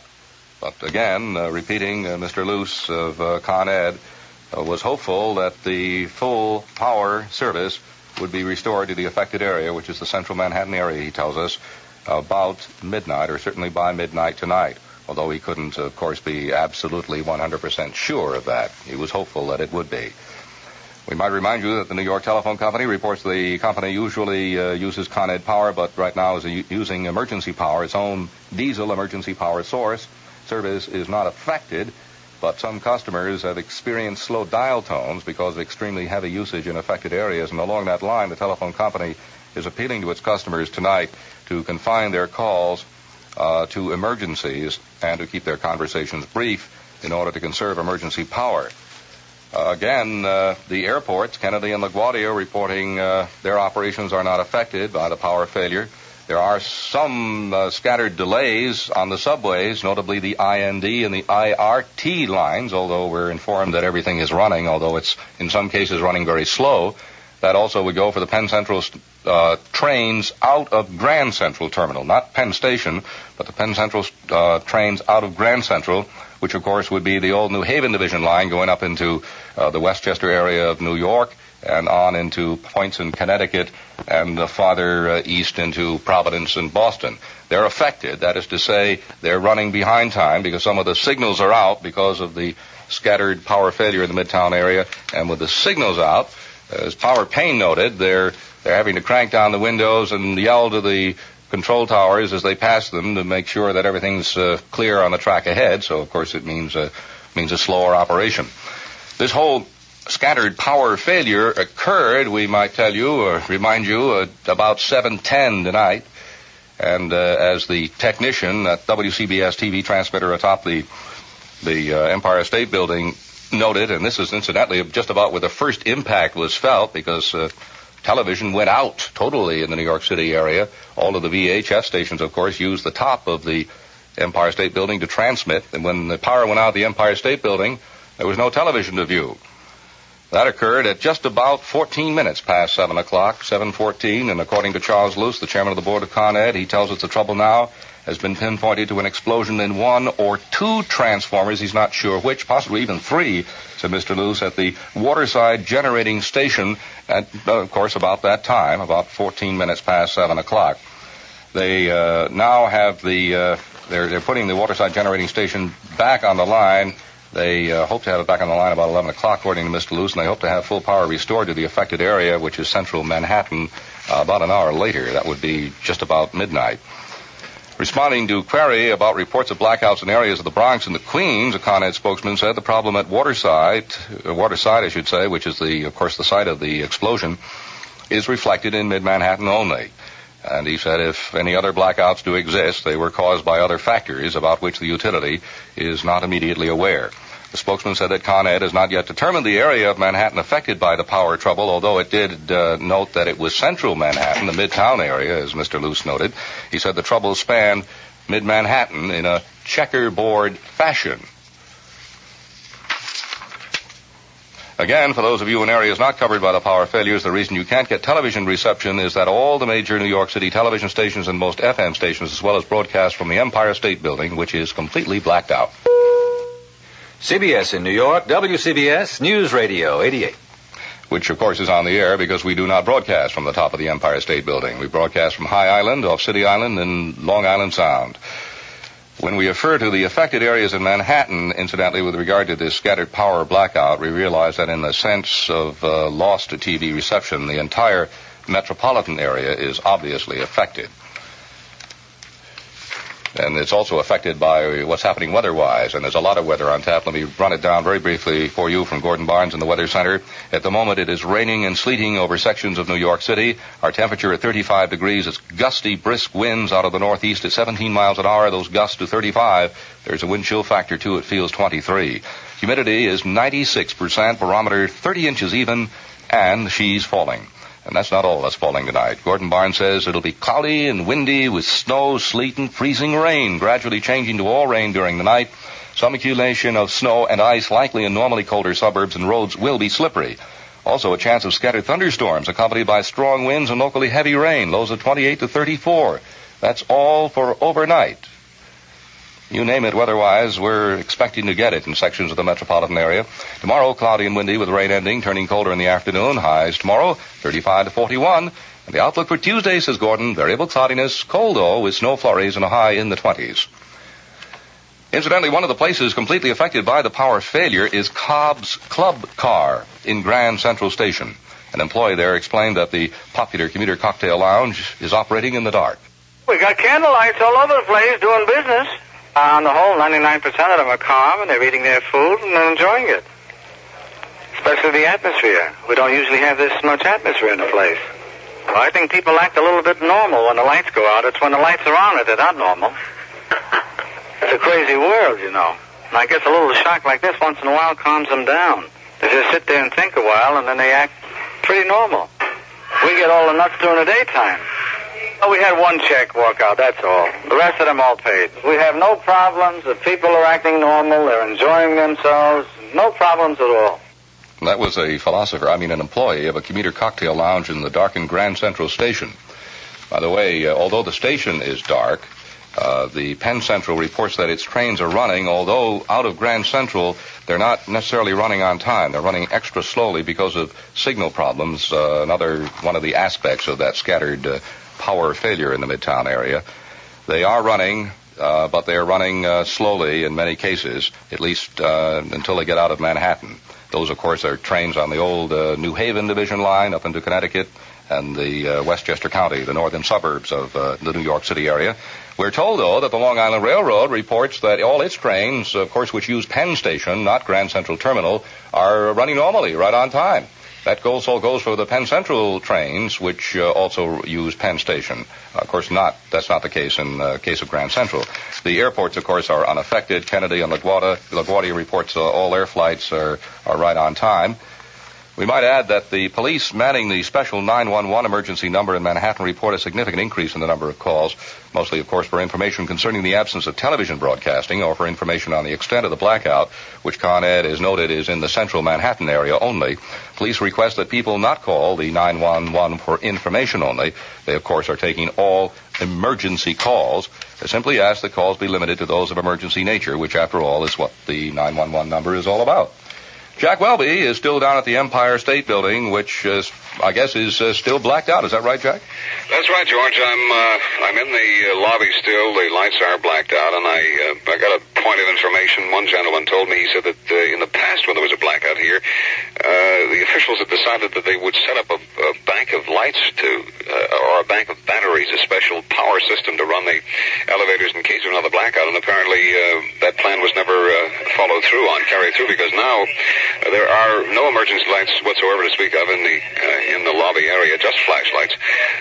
As I mentioned before, there are still people up on the 102nd floor. They're still there. No problems upstairs. And I'm sorry, one light has just come on downstairs here in the Empire State Building, and it's possible that power might be on its way back. So let me check around, George, and let me try to get back to you. All right, Jack. Jack Welby, who's down at the Empire State Building. We'll be keeping in touch with Jack, who is, you just heard, noted that one light has come on down there. It may be a good omen, hopefully. Empire State Building, of course, is where the impact, at least, is where it all was initially felt, because on top of that, the tall building in mid-Manhattan is where all of the New York City television stations, at least VHF stations, have their antenna. And, of course, when power went out at the Empire State Building, the stations went off the air. When we refer to all the stations with antennae located on top of that Empire State Building, that takes in quite a few as well. All the VHF television stations in New York City use the Empire State. Those are channels 2, 4, 5, 7, 9, 11, and 13. And UHF television stations 47 and 53 also transmit from up there and are therefore also affected. And many FM radio stations have their antennae facilities there, too. A total of 12 of them do. We'll run them down for you. They are, may I remind you, all FM stations. WQXR, WHOM, WLIB, WBAI, WNCN, WOR, WPIX, all of these FM stations. Many of them have AM counterparts. WNYC, WRFM, WCBS FM, WNBC FM, and WABC FM. As we say, all of these are FM stations. There are no AM radio transmitters on the Empire State Building, and of course you're listening to an AM station right now, WCBS Newsradio, and we're on the air because our transmitter is on High Island and Long Island Sound. Again, recapping the word from Charles Luce, the chairman of the board of Con Ed, who spoke live on WCBS Newsradio here within the hour. He told us that the area affected, that is, one or two transformers, to be back on the line about 11 o'clock, and he said hopefully full power would be restored by about midnight. Hopefully, I stress, because he did. WCBS called Tudor City in New York City tonight. Tudor City on the east side of Manhattan. One of their telephone operators told us that their clock stopped at about 8:20 tonight, after the Con Ed brownout and blackout started to spread. Elevator service at Tudor City at the same time came to a complete halt, as did all other equipment dependent on electricity. However, the telephone operator at Tudor City told us that the power started to come back come back on at about 9:30, which would be about 7 minutes ago. She also said that she was keeping her kerosene light on just in case. And now let's go back to Jack Welby at the Empire State. Is that light still on, Jack? Yes, George. As a matter of fact, yeah, it's official. At night, we had 9:34 p.m. The lights came back on again. Where I'm sitting, from my vantage point, I'm sort of off the lobby, so we're still in a pretty dark area, and I guess the lights are ordinarily turned off here. But one light came on in a little bookstore next door, and I went back out into the lobby. All the lights are on, and I glanced out on 34th Street, and the lights are back on again. I assume that the people who are up on the 102nd floor should be coming down momentarily. I'll try to get some report from them, but it seems to me at this point, from my vantage point, that everything should be pretty much back to normal. Jack, are the elevators running? That I don't know, George. As I say, from where I am now, I am not close to the elevators, so right as soon as I leave, I'm going to scoot over and see what I can get. Fine. Jack Welby at the Empire State Building. We're just noted that the lights are now coming on. They're also coming on, as we reported, from other sections of New York City as well. Channel 4, incidentally, has just gone back on the air. I'm looking at Channel 2 on a television monitor here in the WCBS Newsradio studio. Channel 2, however, is not yet back on the air. We have been informed, though, that Channel 4, which is one of the VHF stations, all of which use the top of the Empire State Building, is now back on the air. So it seems, gradually at least, power is being restored in the Midtown Manhattan area. George, can you hear me? Yes, go ahead, Jack. One other point I'd like to mention. There was a technician from CBS here in the lobby of the Empire State Building. He was attempting to get up the stairs to see if he could do something to remedy the situation, and I heard you say that Channel 4 is back on, so I imagine once he gets up and does whatever he has to do with his electronics gear, then I'm sure they will be back on very shortly. I hope he's not planning to walk, Jack. I hope not. I'm going to check the elevators now. All right, Jack Welby at the Empire State Building. Incidentally, the floodlights, which light the upper floors of that building, have just gone on. Now we understand that Channel 2 just has gone on as I speak to you now. Channel 2 has gone back on the air, and so has Channel 4, 5, 7, 9, and 13. How's that for a count? I'll give that to you again. Television's back on now. That's one of our crises solved tonight. Channels 2, 4, 5, 7, 9, and 13. As power flickered back on just moments ago at the Empire State Building, where Jack Welby is on duty, and we'll be hearing from Jack again very shortly. He went to check the elevators. Presumably they're running now, too, with television back on. So it appears that Mr. Luce's optimism was certainly warranted. Charles Luce, the chairman of the board of Con Ed, who within the hour said live on WCBS that the trouble had been isolated, that they were working feverishly, and that they hoped to have the full power, normal power restored in the affected area, which he stressed was central Manhattan, by about midnight tonight. Apparently he's done better than that, at least as far as television is concerned. As we say, the VHF channels now are back on. Gordon Barnes is in the Weather Center. Gordon, anything new to add to our problems tonight? No, but I'd just like to pass on that an avid listener from the Tudor City area did call and say that in that particular area in which they're listening to WCBS Radio, they have no power whatsoever. Of course, being such a large complex, maybe some buildings are on and some are off. But anyway, as far as the weather is concerned, boy, has the phone really been lighting up here recently. We've had reports of heavy thunderstorm activity as well as heavy snow from Madison, New Jersey, up to and including Ramsey, New Jersey, and all the way over to Rockland and Westchester County. On Nassau and Suffolk County, we have a mixture of rain and sleet. Here in Midtown Manhattan, a bunch of junk is the best way to put it. You take your choice, and that's what you've got. The line of thunderstorms now located to the south of New York City will continue to pass over the city for the next few hours. Those thunderstorms at times will help to dump down, depending on where you are and the temperature at that time, either heavy rain or heavy snow, and then will slacken off somewhat. The winds will remain gusty throughout the night. The overnight temperatures will range between 28 and 34 degrees. The mixed precipitation should change over to an all-rain pattern by the commuter rush hour tomorrow morning, but since it will be locally heavy at times, some of the the roads will be probably flooded, and we urge everyone to drive with extra caution. The overnight temperatures ranging between 28 and 34 degrees. In those areas to the north and west of the city, where it'll be snow before it changes over, some accumulations of 2 to 4 inches can be expected. Then for tomorrow, a cloudy and windy morning with the rain gradually ending, and during the afternoon hours, it will start turning colder. The high in the morning will range between 35 and 41 degrees, but by late afternoon, we'll be dropping down into the mid and upper 20s. Then on Tuesday, Old Man Winter will be back here, a day of variable cloudiness, cold temperatures with some scattered snow flurries, especially in the hilly sections to the north and west of New York City. The high on Tuesday will be in the 20s. So, recapping it very quickly, a wet, damp night outside, just about any kind of precipitation you want, including some scattered thunderstorms. And those thunderstorms, by the way, are accompanied by a very vivid display of lightning and strong winds. The overnight 28 to 34, turning colder tomorrow afternoon. And that's it for tonight, George. Well, looks like we've got plenty of natural electrical power out there, Gordon. Wouldn't it be great if we could take that and capture it somehow and store it up and then use it? I know a chap who would certainly like to know. Yeah, I know. His name is Charles Luce. Luce, right. At Conn tonight. But apparently the power crisis, such as it was, is over, Gordon, as you no doubt know. Television is back on the air, which solves apparently a possible social crisis in the New York metropolitan area. There's another figure that I would like to be able to determine tonight. How many people turned to their radios at that point, and what our audience listener number was for tonight. I'm quite sure, based on the phone calls I'm getting here, we certainly have a lot of listeners out there, and they're very helpful, too, in phoning in this information to us, and, of course, we are very appreciative of it. Gordon Barnes, chief meteorologist on duty at the WCBS Weather Center. It's 15 before the hour of 10 now. Incidentally, Channel 11 seems to be the only New York City television station still off the air at this moment, though several haven't yet resumed actual programming yet, just test patterns and such.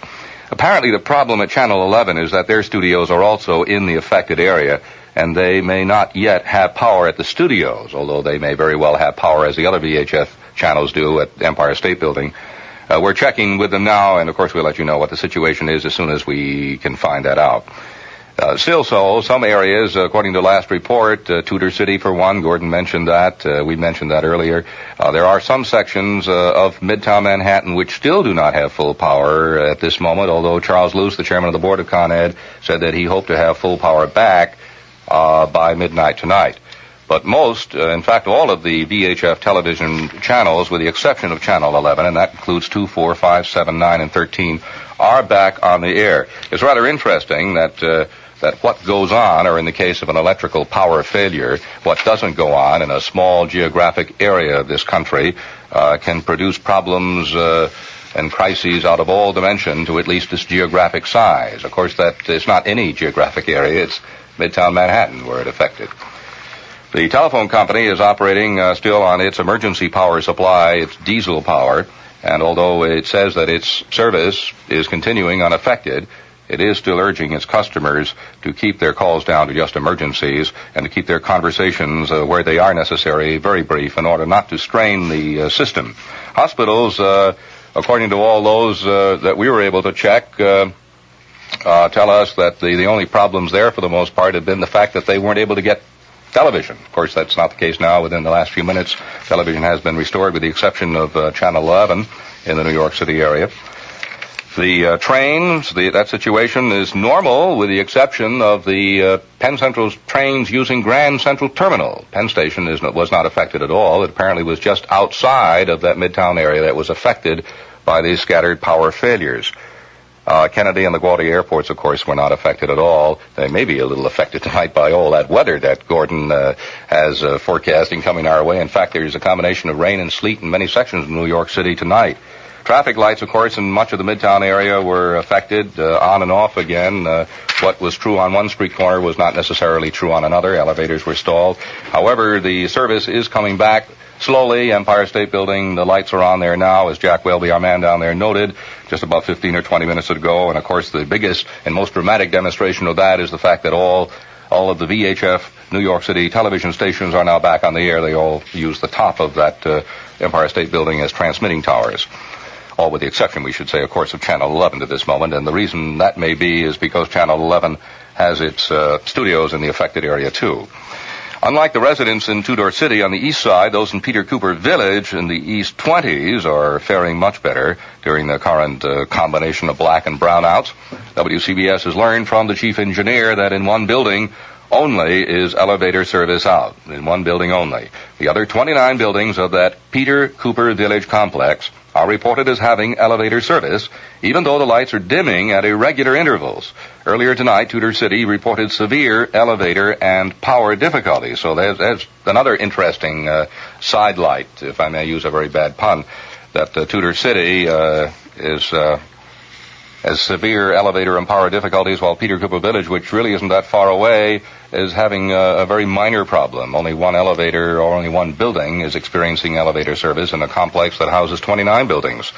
But that seems to be the story. There are people who are losing power in some sections of Midtown Manhattan, and without any particular pattern either to the way they're losing it, while in other cases, such as the Empire State Building, where power was initially out at 7:14 tonight, at about 9:30, about 20 minutes ago, power was restored. We'll be keeping you posted, of course. Charles Luce, the chairman of the board of Con Ed, told us, as you may have heard, that the trouble, of course, has been isolated, that the crews have been working extra to try and fix up the problem just as quickly as possible. And interestingly enough, Mr. Luce himself wasn't altogether that sure of just what did happen. There was an explosion, he told us, in one transformer at the Waterside Generating Station. Perhaps, he said, it may have been in two transformers. But they're getting that generating station back on the line, and he expects, hopefully, he stresses, that everything could be normal power-wise in the affected area, which is central Manhattan, by midnight tonight, which is 2 hours and 10 minutes away from now. It's 10 minutes before 10 at this hour. Before power went back on at the Empire State Building, police of the West 35th Street station rescued a number of sightseers who were stranded on the 102nd floor and the 86th floor observatories using an emergency-powered elevator. So they did have at least one elevator at the Empire State Building which was working during that power blackout there, and which, as we just noted, the police report that they rescued a number of sightseers who were left stranded in probably the highest perch anywhere, the 86th and 102nd floor of the Empire State Building tonight. As we mentioned earlier, within the half hour, the VHF television stations, all of the New York City VHF television stations, and we assume this also goes for a number of the FM stations, many of which have their broadcasting facilities on top of that giant structure down there at Fifth Avenue and the 30th, 34th Street, 33rd Street block, that they too are taking to the air. All of the VHF television stations are now back on the air in New York City, with the notable and singular exception of Channel 11, which, as we noted, also has it houses its well, the word I'm thinking is the studio facilities, also in the central Manhattan area. Briefly recapping the weather, which may turn out before this night is over to be more of a problem for New Yorkers than the power situation. It is raining and sleeting in sections of New York City, and as Gordon Barnes noted about 10 or 15 minutes ago, it'll be cloudy and windy with snow and sleet and even freezing rain, gradually changing to all rain during the night, says Gordon. There will be some accumulation of snow and ice likely in the normally colder suburbs. The roads will be slippery, and there's also a chance of scattered thunderstorms accompanied by strong winds and locally heavy rain. Overnight lows will range from 28 to 34. It's 35 at last report in Central Park under gusty winds. Tomorrow will be cloudy and windy, with the rain ending and turning colder in the afternoon, highs of 35 to 41. And incidentally, Gordon indicated that the precipitation should be largely rain by rush hour time tomorrow. Outlook for Tuesday, says Gordon, variable cloudiness and cold with snow flurries and a high in the 20s. We have an unconfirmed report that power went out in Midland Park, New Jersey, just as it was going back on at the Empire State Building. If true, this is probably just a coincidence, but we're checking on it now. We'll let you know as soon as we do. Of course, Con Ed insists that the power outages have affected only the central Midtown Manhattan area, and of course have affected it in a very patchwork quilt type of pattern, with little pattern at all to it. Channel 11, as we say, seems to be the only New York City TV station which is still off the air at this hour. The only other VHFs in New York City, channels 2, 4, 5, 6, 2, 4, 5, 7, I should say, 9 and 13, are all back on the air. And I understand, well, I'm looking at it now, Channel 11, just as I speak to you.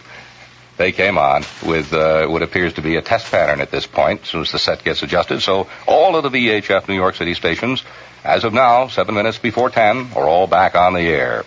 As we say, in some cases, they're showing just test patterns and the like, but they are back on. Those are channels 2, 4, 5, 7, 9, 11, and 13. Reporting the New York Telephone Company, says that it's using diesel emergency power still. Service was not affected, though, because of the power blackouts in some sections of Manhattan. But it's urging its customers still tonight, even at this hour, to confine their calls to emergencies and where they are necessary to keep the conversations very brief in order to conserve emergency power.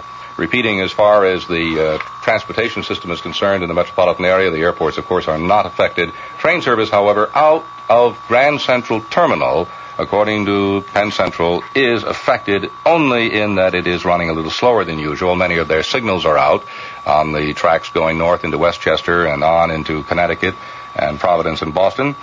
And so they're having to use flagmen and hand signals and just rolling down the window and shouting up at the towers to determine if the tracks are clear ahead. But the train service in and out of Penn Station, and that, of course, not only means Penn Central trains to Washington, for instance, and points in New Jersey, but also the Long Island Railroad, that, we are told, is normal. As for the subways, there have been reports of delays on the IND and IRT lines, principally in mid-Manhattan. We have another report from a man at Park Avenue and 37th Street that area, which had power up till a short while ago, lost it entirely as of a few minutes ago. We aren't sure just yet how large an area of Manhattan is still affected, but we do know that the Murray Hill area is still completely blacked out. Again, repeating, the problem has been isolated to the Waterside Generating Station, which is near the United Nations on the east side of mid-Manhattan, the result of, according to Charles Luce, the chairman of the board of Con Ed, result of an isolated explosion in either one or two of the transformers at that plant. He wasn't exactly sure how many were affected, but he said that the Waterside Generating Station is being put back on the line now, and it comes back in bits and stages, which may explain the kind of almost nonsense-appearing way that the power is restored. In some cases, drops out in sections of this mid-Manhattan area. It may explain why the patchwork quilt kind of operation is going on. But nevertheless, this is what we probably can expect between now and the time that full power is restored, according to Mr. Luce, hopefully around midnight tonight, which is just a couple of hours away. A listener on 2nd Avenue says that the avenue is blacked out from 40th Street right down to 34th Street at the moment. And she says the only lights visible are candles. That's an area from 40th Street, according to this listener, right down to 34th Street. The United Press International reports that its operations in the city are shut down. It says that everything has been out since 9:13 p.m. Of course, that's a facility that's in the Midtown area as well. And interestingly enough, to demonstrate the kind of scattered patterns to these brownouts and blackouts, we might mention that the presses of the New York Daily News, which are near the United Nations tonight, shut down about 7:30, which is about 20 minutes after this explosion occurred at the Waterside plant, whereas crosstown by several blocks, the presses of the New York Times were unaffected. Another interesting aspect. As we say, the Kennedy and LaGuardia airports report their operations have not been affected. The subways have experienced delays, we're told, on the IND and IRT lines in Midtown Manhattan. In the midst of all of this, you may be wondering why we're on the air and unaffected, and that's because our transmitter, unlike many of the transmitters, particularly the VHF television transmitters in New York City, are not atop the Empire State Building. They're rather out on a little island called High Island on Long Island Sound.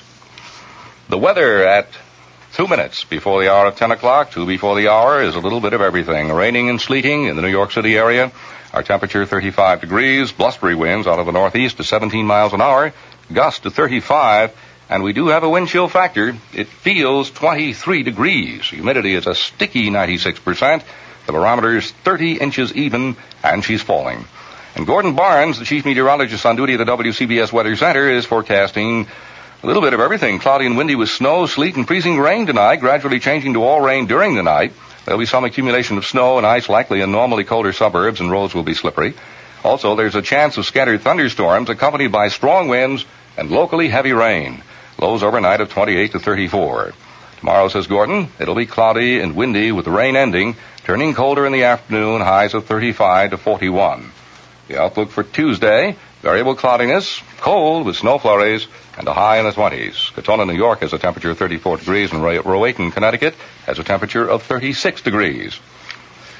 Repeating again for you, the Con Ed combination of brownouts and blackouts in the mid-Manhattan area is still pretty much of a patchwork problem, where in some cases, for instance, the VHF television stations in New York City are now back on the air, as power was restored about half an hour ago to the Empire State Building in Midtown Manhattan, which of course houses their antennae on its rooftop. But in other sections of the city, power hasn't been restored, and in some cases we have reports of power actually going out, as Con Ed struggles to restore full power to the Midtown Manhattan area as a result of scattered brownouts and blackouts caused by an explosion about 7:10 tonight in one or two transformers of Con Ed's Waterside Generating Station, which is located in Midtown on the east side at 1st Avenue and 40th Street. CBS in New York, WCBS Newsradio 88. This is George Redding. Con Ed black and brownouts snarls life in Manhattan, especially on the east side. That power problem apparently caused by an explosion in the Con Ed generator on the east side. Because of the power problems, the Empire State Building lost power, knocking out television broadcasting in New York City for nearly 3 hours. Con Ed chairman of the board, Charles Luce, says hopefully things will be back to normal by midnight. Apollo 14 makes a private television broadcast tonight to Mission Control in Houston. Israeli Premier Golda Meir reportedly prepared to tell Egypt no troop withdrawals from the canal unless part of peace agreement. This is continuous news from CBS. At the tone, exactly 10 o'clock.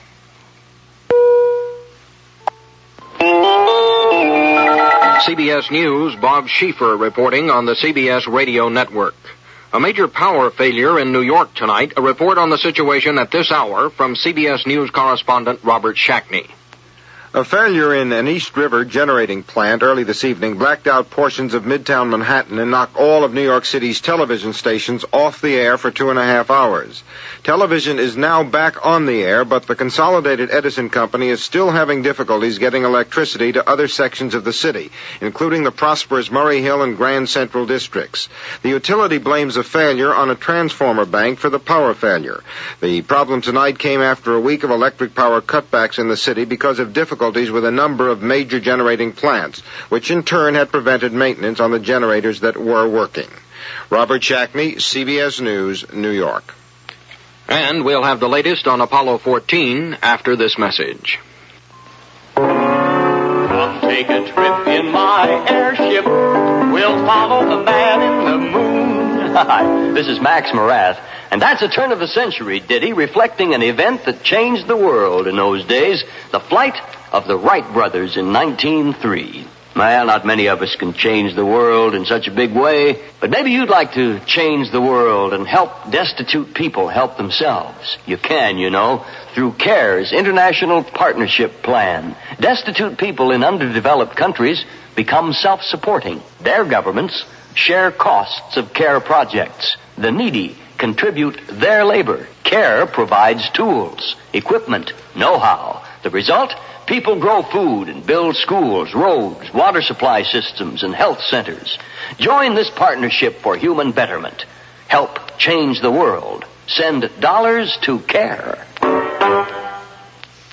The Apollo 14 astronauts are heading home tonight, working at a leisurely pace on various experiments. They are in good spirits. They say they're in great shape. They're looking forward to splashdown on Tuesday afternoon, Eastern Standard Time. In New York today, former Senator Eugene McCarthy also had some comments on the space program. He told Ben Silver and other reporters that he's not convinced it's worth all the time and effort. We most of what's worthwhile could have been discovered by concentrated experimentation, particularly with vacuums and so on, at much less expense and under better controlled conditions here on Earth.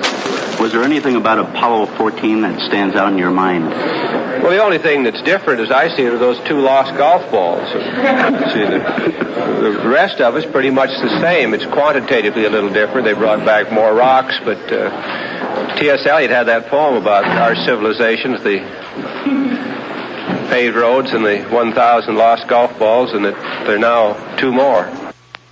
As the astronauts headed home tonight, they beamed a plea from the spaceship for peace in the world and continued space exploration to benefit all mankind. Pope Paul said today that the astronauts have demonstrated that man is king of the earth and prince of the heavens. But he said exploration of space shows the presence of God as the creative principle of the universe. Democratic Senator Frank Church, appearing on the CBS broadcast Face the Nation, said today he will seek a resolution in the Senate which would declare that all actions by the United States in Indochina have but one aim, a complete American withdrawal from the war. He said he hoped that the administration would back such a proposal to bring unity to the country once again. Senator Edmund Muskie said on ABC that he does not favor American support for a South Vietnamese drive into Laos. Muskie said U.S. actions in Indochina have now gone far beyond the stated objective to cut off enemy supplies before they reach South Vietnam. Still no word on whether South Vietnamese troops will move into Laos in force, but there has been a step-up of enemy activity in the northwest corner of South Vietnam, where a huge Allied force is now massed. The U.S. command in Saigon says 3 American soldiers were killed and 1 was injured when they were struck by a North Vietnamese force of unknown size about 8 miles northwest of Saigon. More news in a minute. The cold is more intense in winter when the wind is blowing. The Commerce Department's National Weather Service has found that strong winds cause a pronounced increase in the chilling effect of low temperatures. In a 20-mile-an-hour wind, a temperature of 20 degrees above zero becomes the bitter equivalent of 9 degrees below zero. Increase the winds to 35 miles an hour and the effect would be equal to a frigid minus 20 degrees. Protection against frostbite is necessary in this kind of wind-driven cold, and face and hands should be kept covered. For maximum insulation against the cold, wear several layers of tightly woven light clothing. This is better for trapping and retaining body heat than a single layer of thick clothing. Remember that wind speed is an important part of your National Weather Service's winter forecasts. When the outlook is for a combination of cold and wind, bundle up for safety's sake. Violence in North Ireland moved into its 6th day today as rioters in Londonderry battled British troops, attacked a police post, and hijacked 2 buses. This additional note on Indochina, they have located the missing Laotian general who disappeared from his headquarters in Long Chin. He has turned up in Bangkok saying one of his wives is taken ill. He wants her to see a doctor. Meanwhile, back at the headquarters, it said that North Vietnamese troops are massing for an attack. No word from the general on when he'll be able to return to oversee the defense of his command post. This is Bob Schieffer, CBS News. Now, let's find out. Tonight's examination of tomorrow's news story. Here is Dick Reeves, WCBS Director of News and Special Broadcasts. Good evening. Our guest, Herbert Stern, U.S. Attorney for New Jersey. Joining me in asking questions, WCBS political reporter Steve Flanders. Mr. Stern, seems to be some concern possibly about the way in which you got your job, the origination of your appointment. Could you explain that? Normally, the appointment comes from a president. In this case, it did not.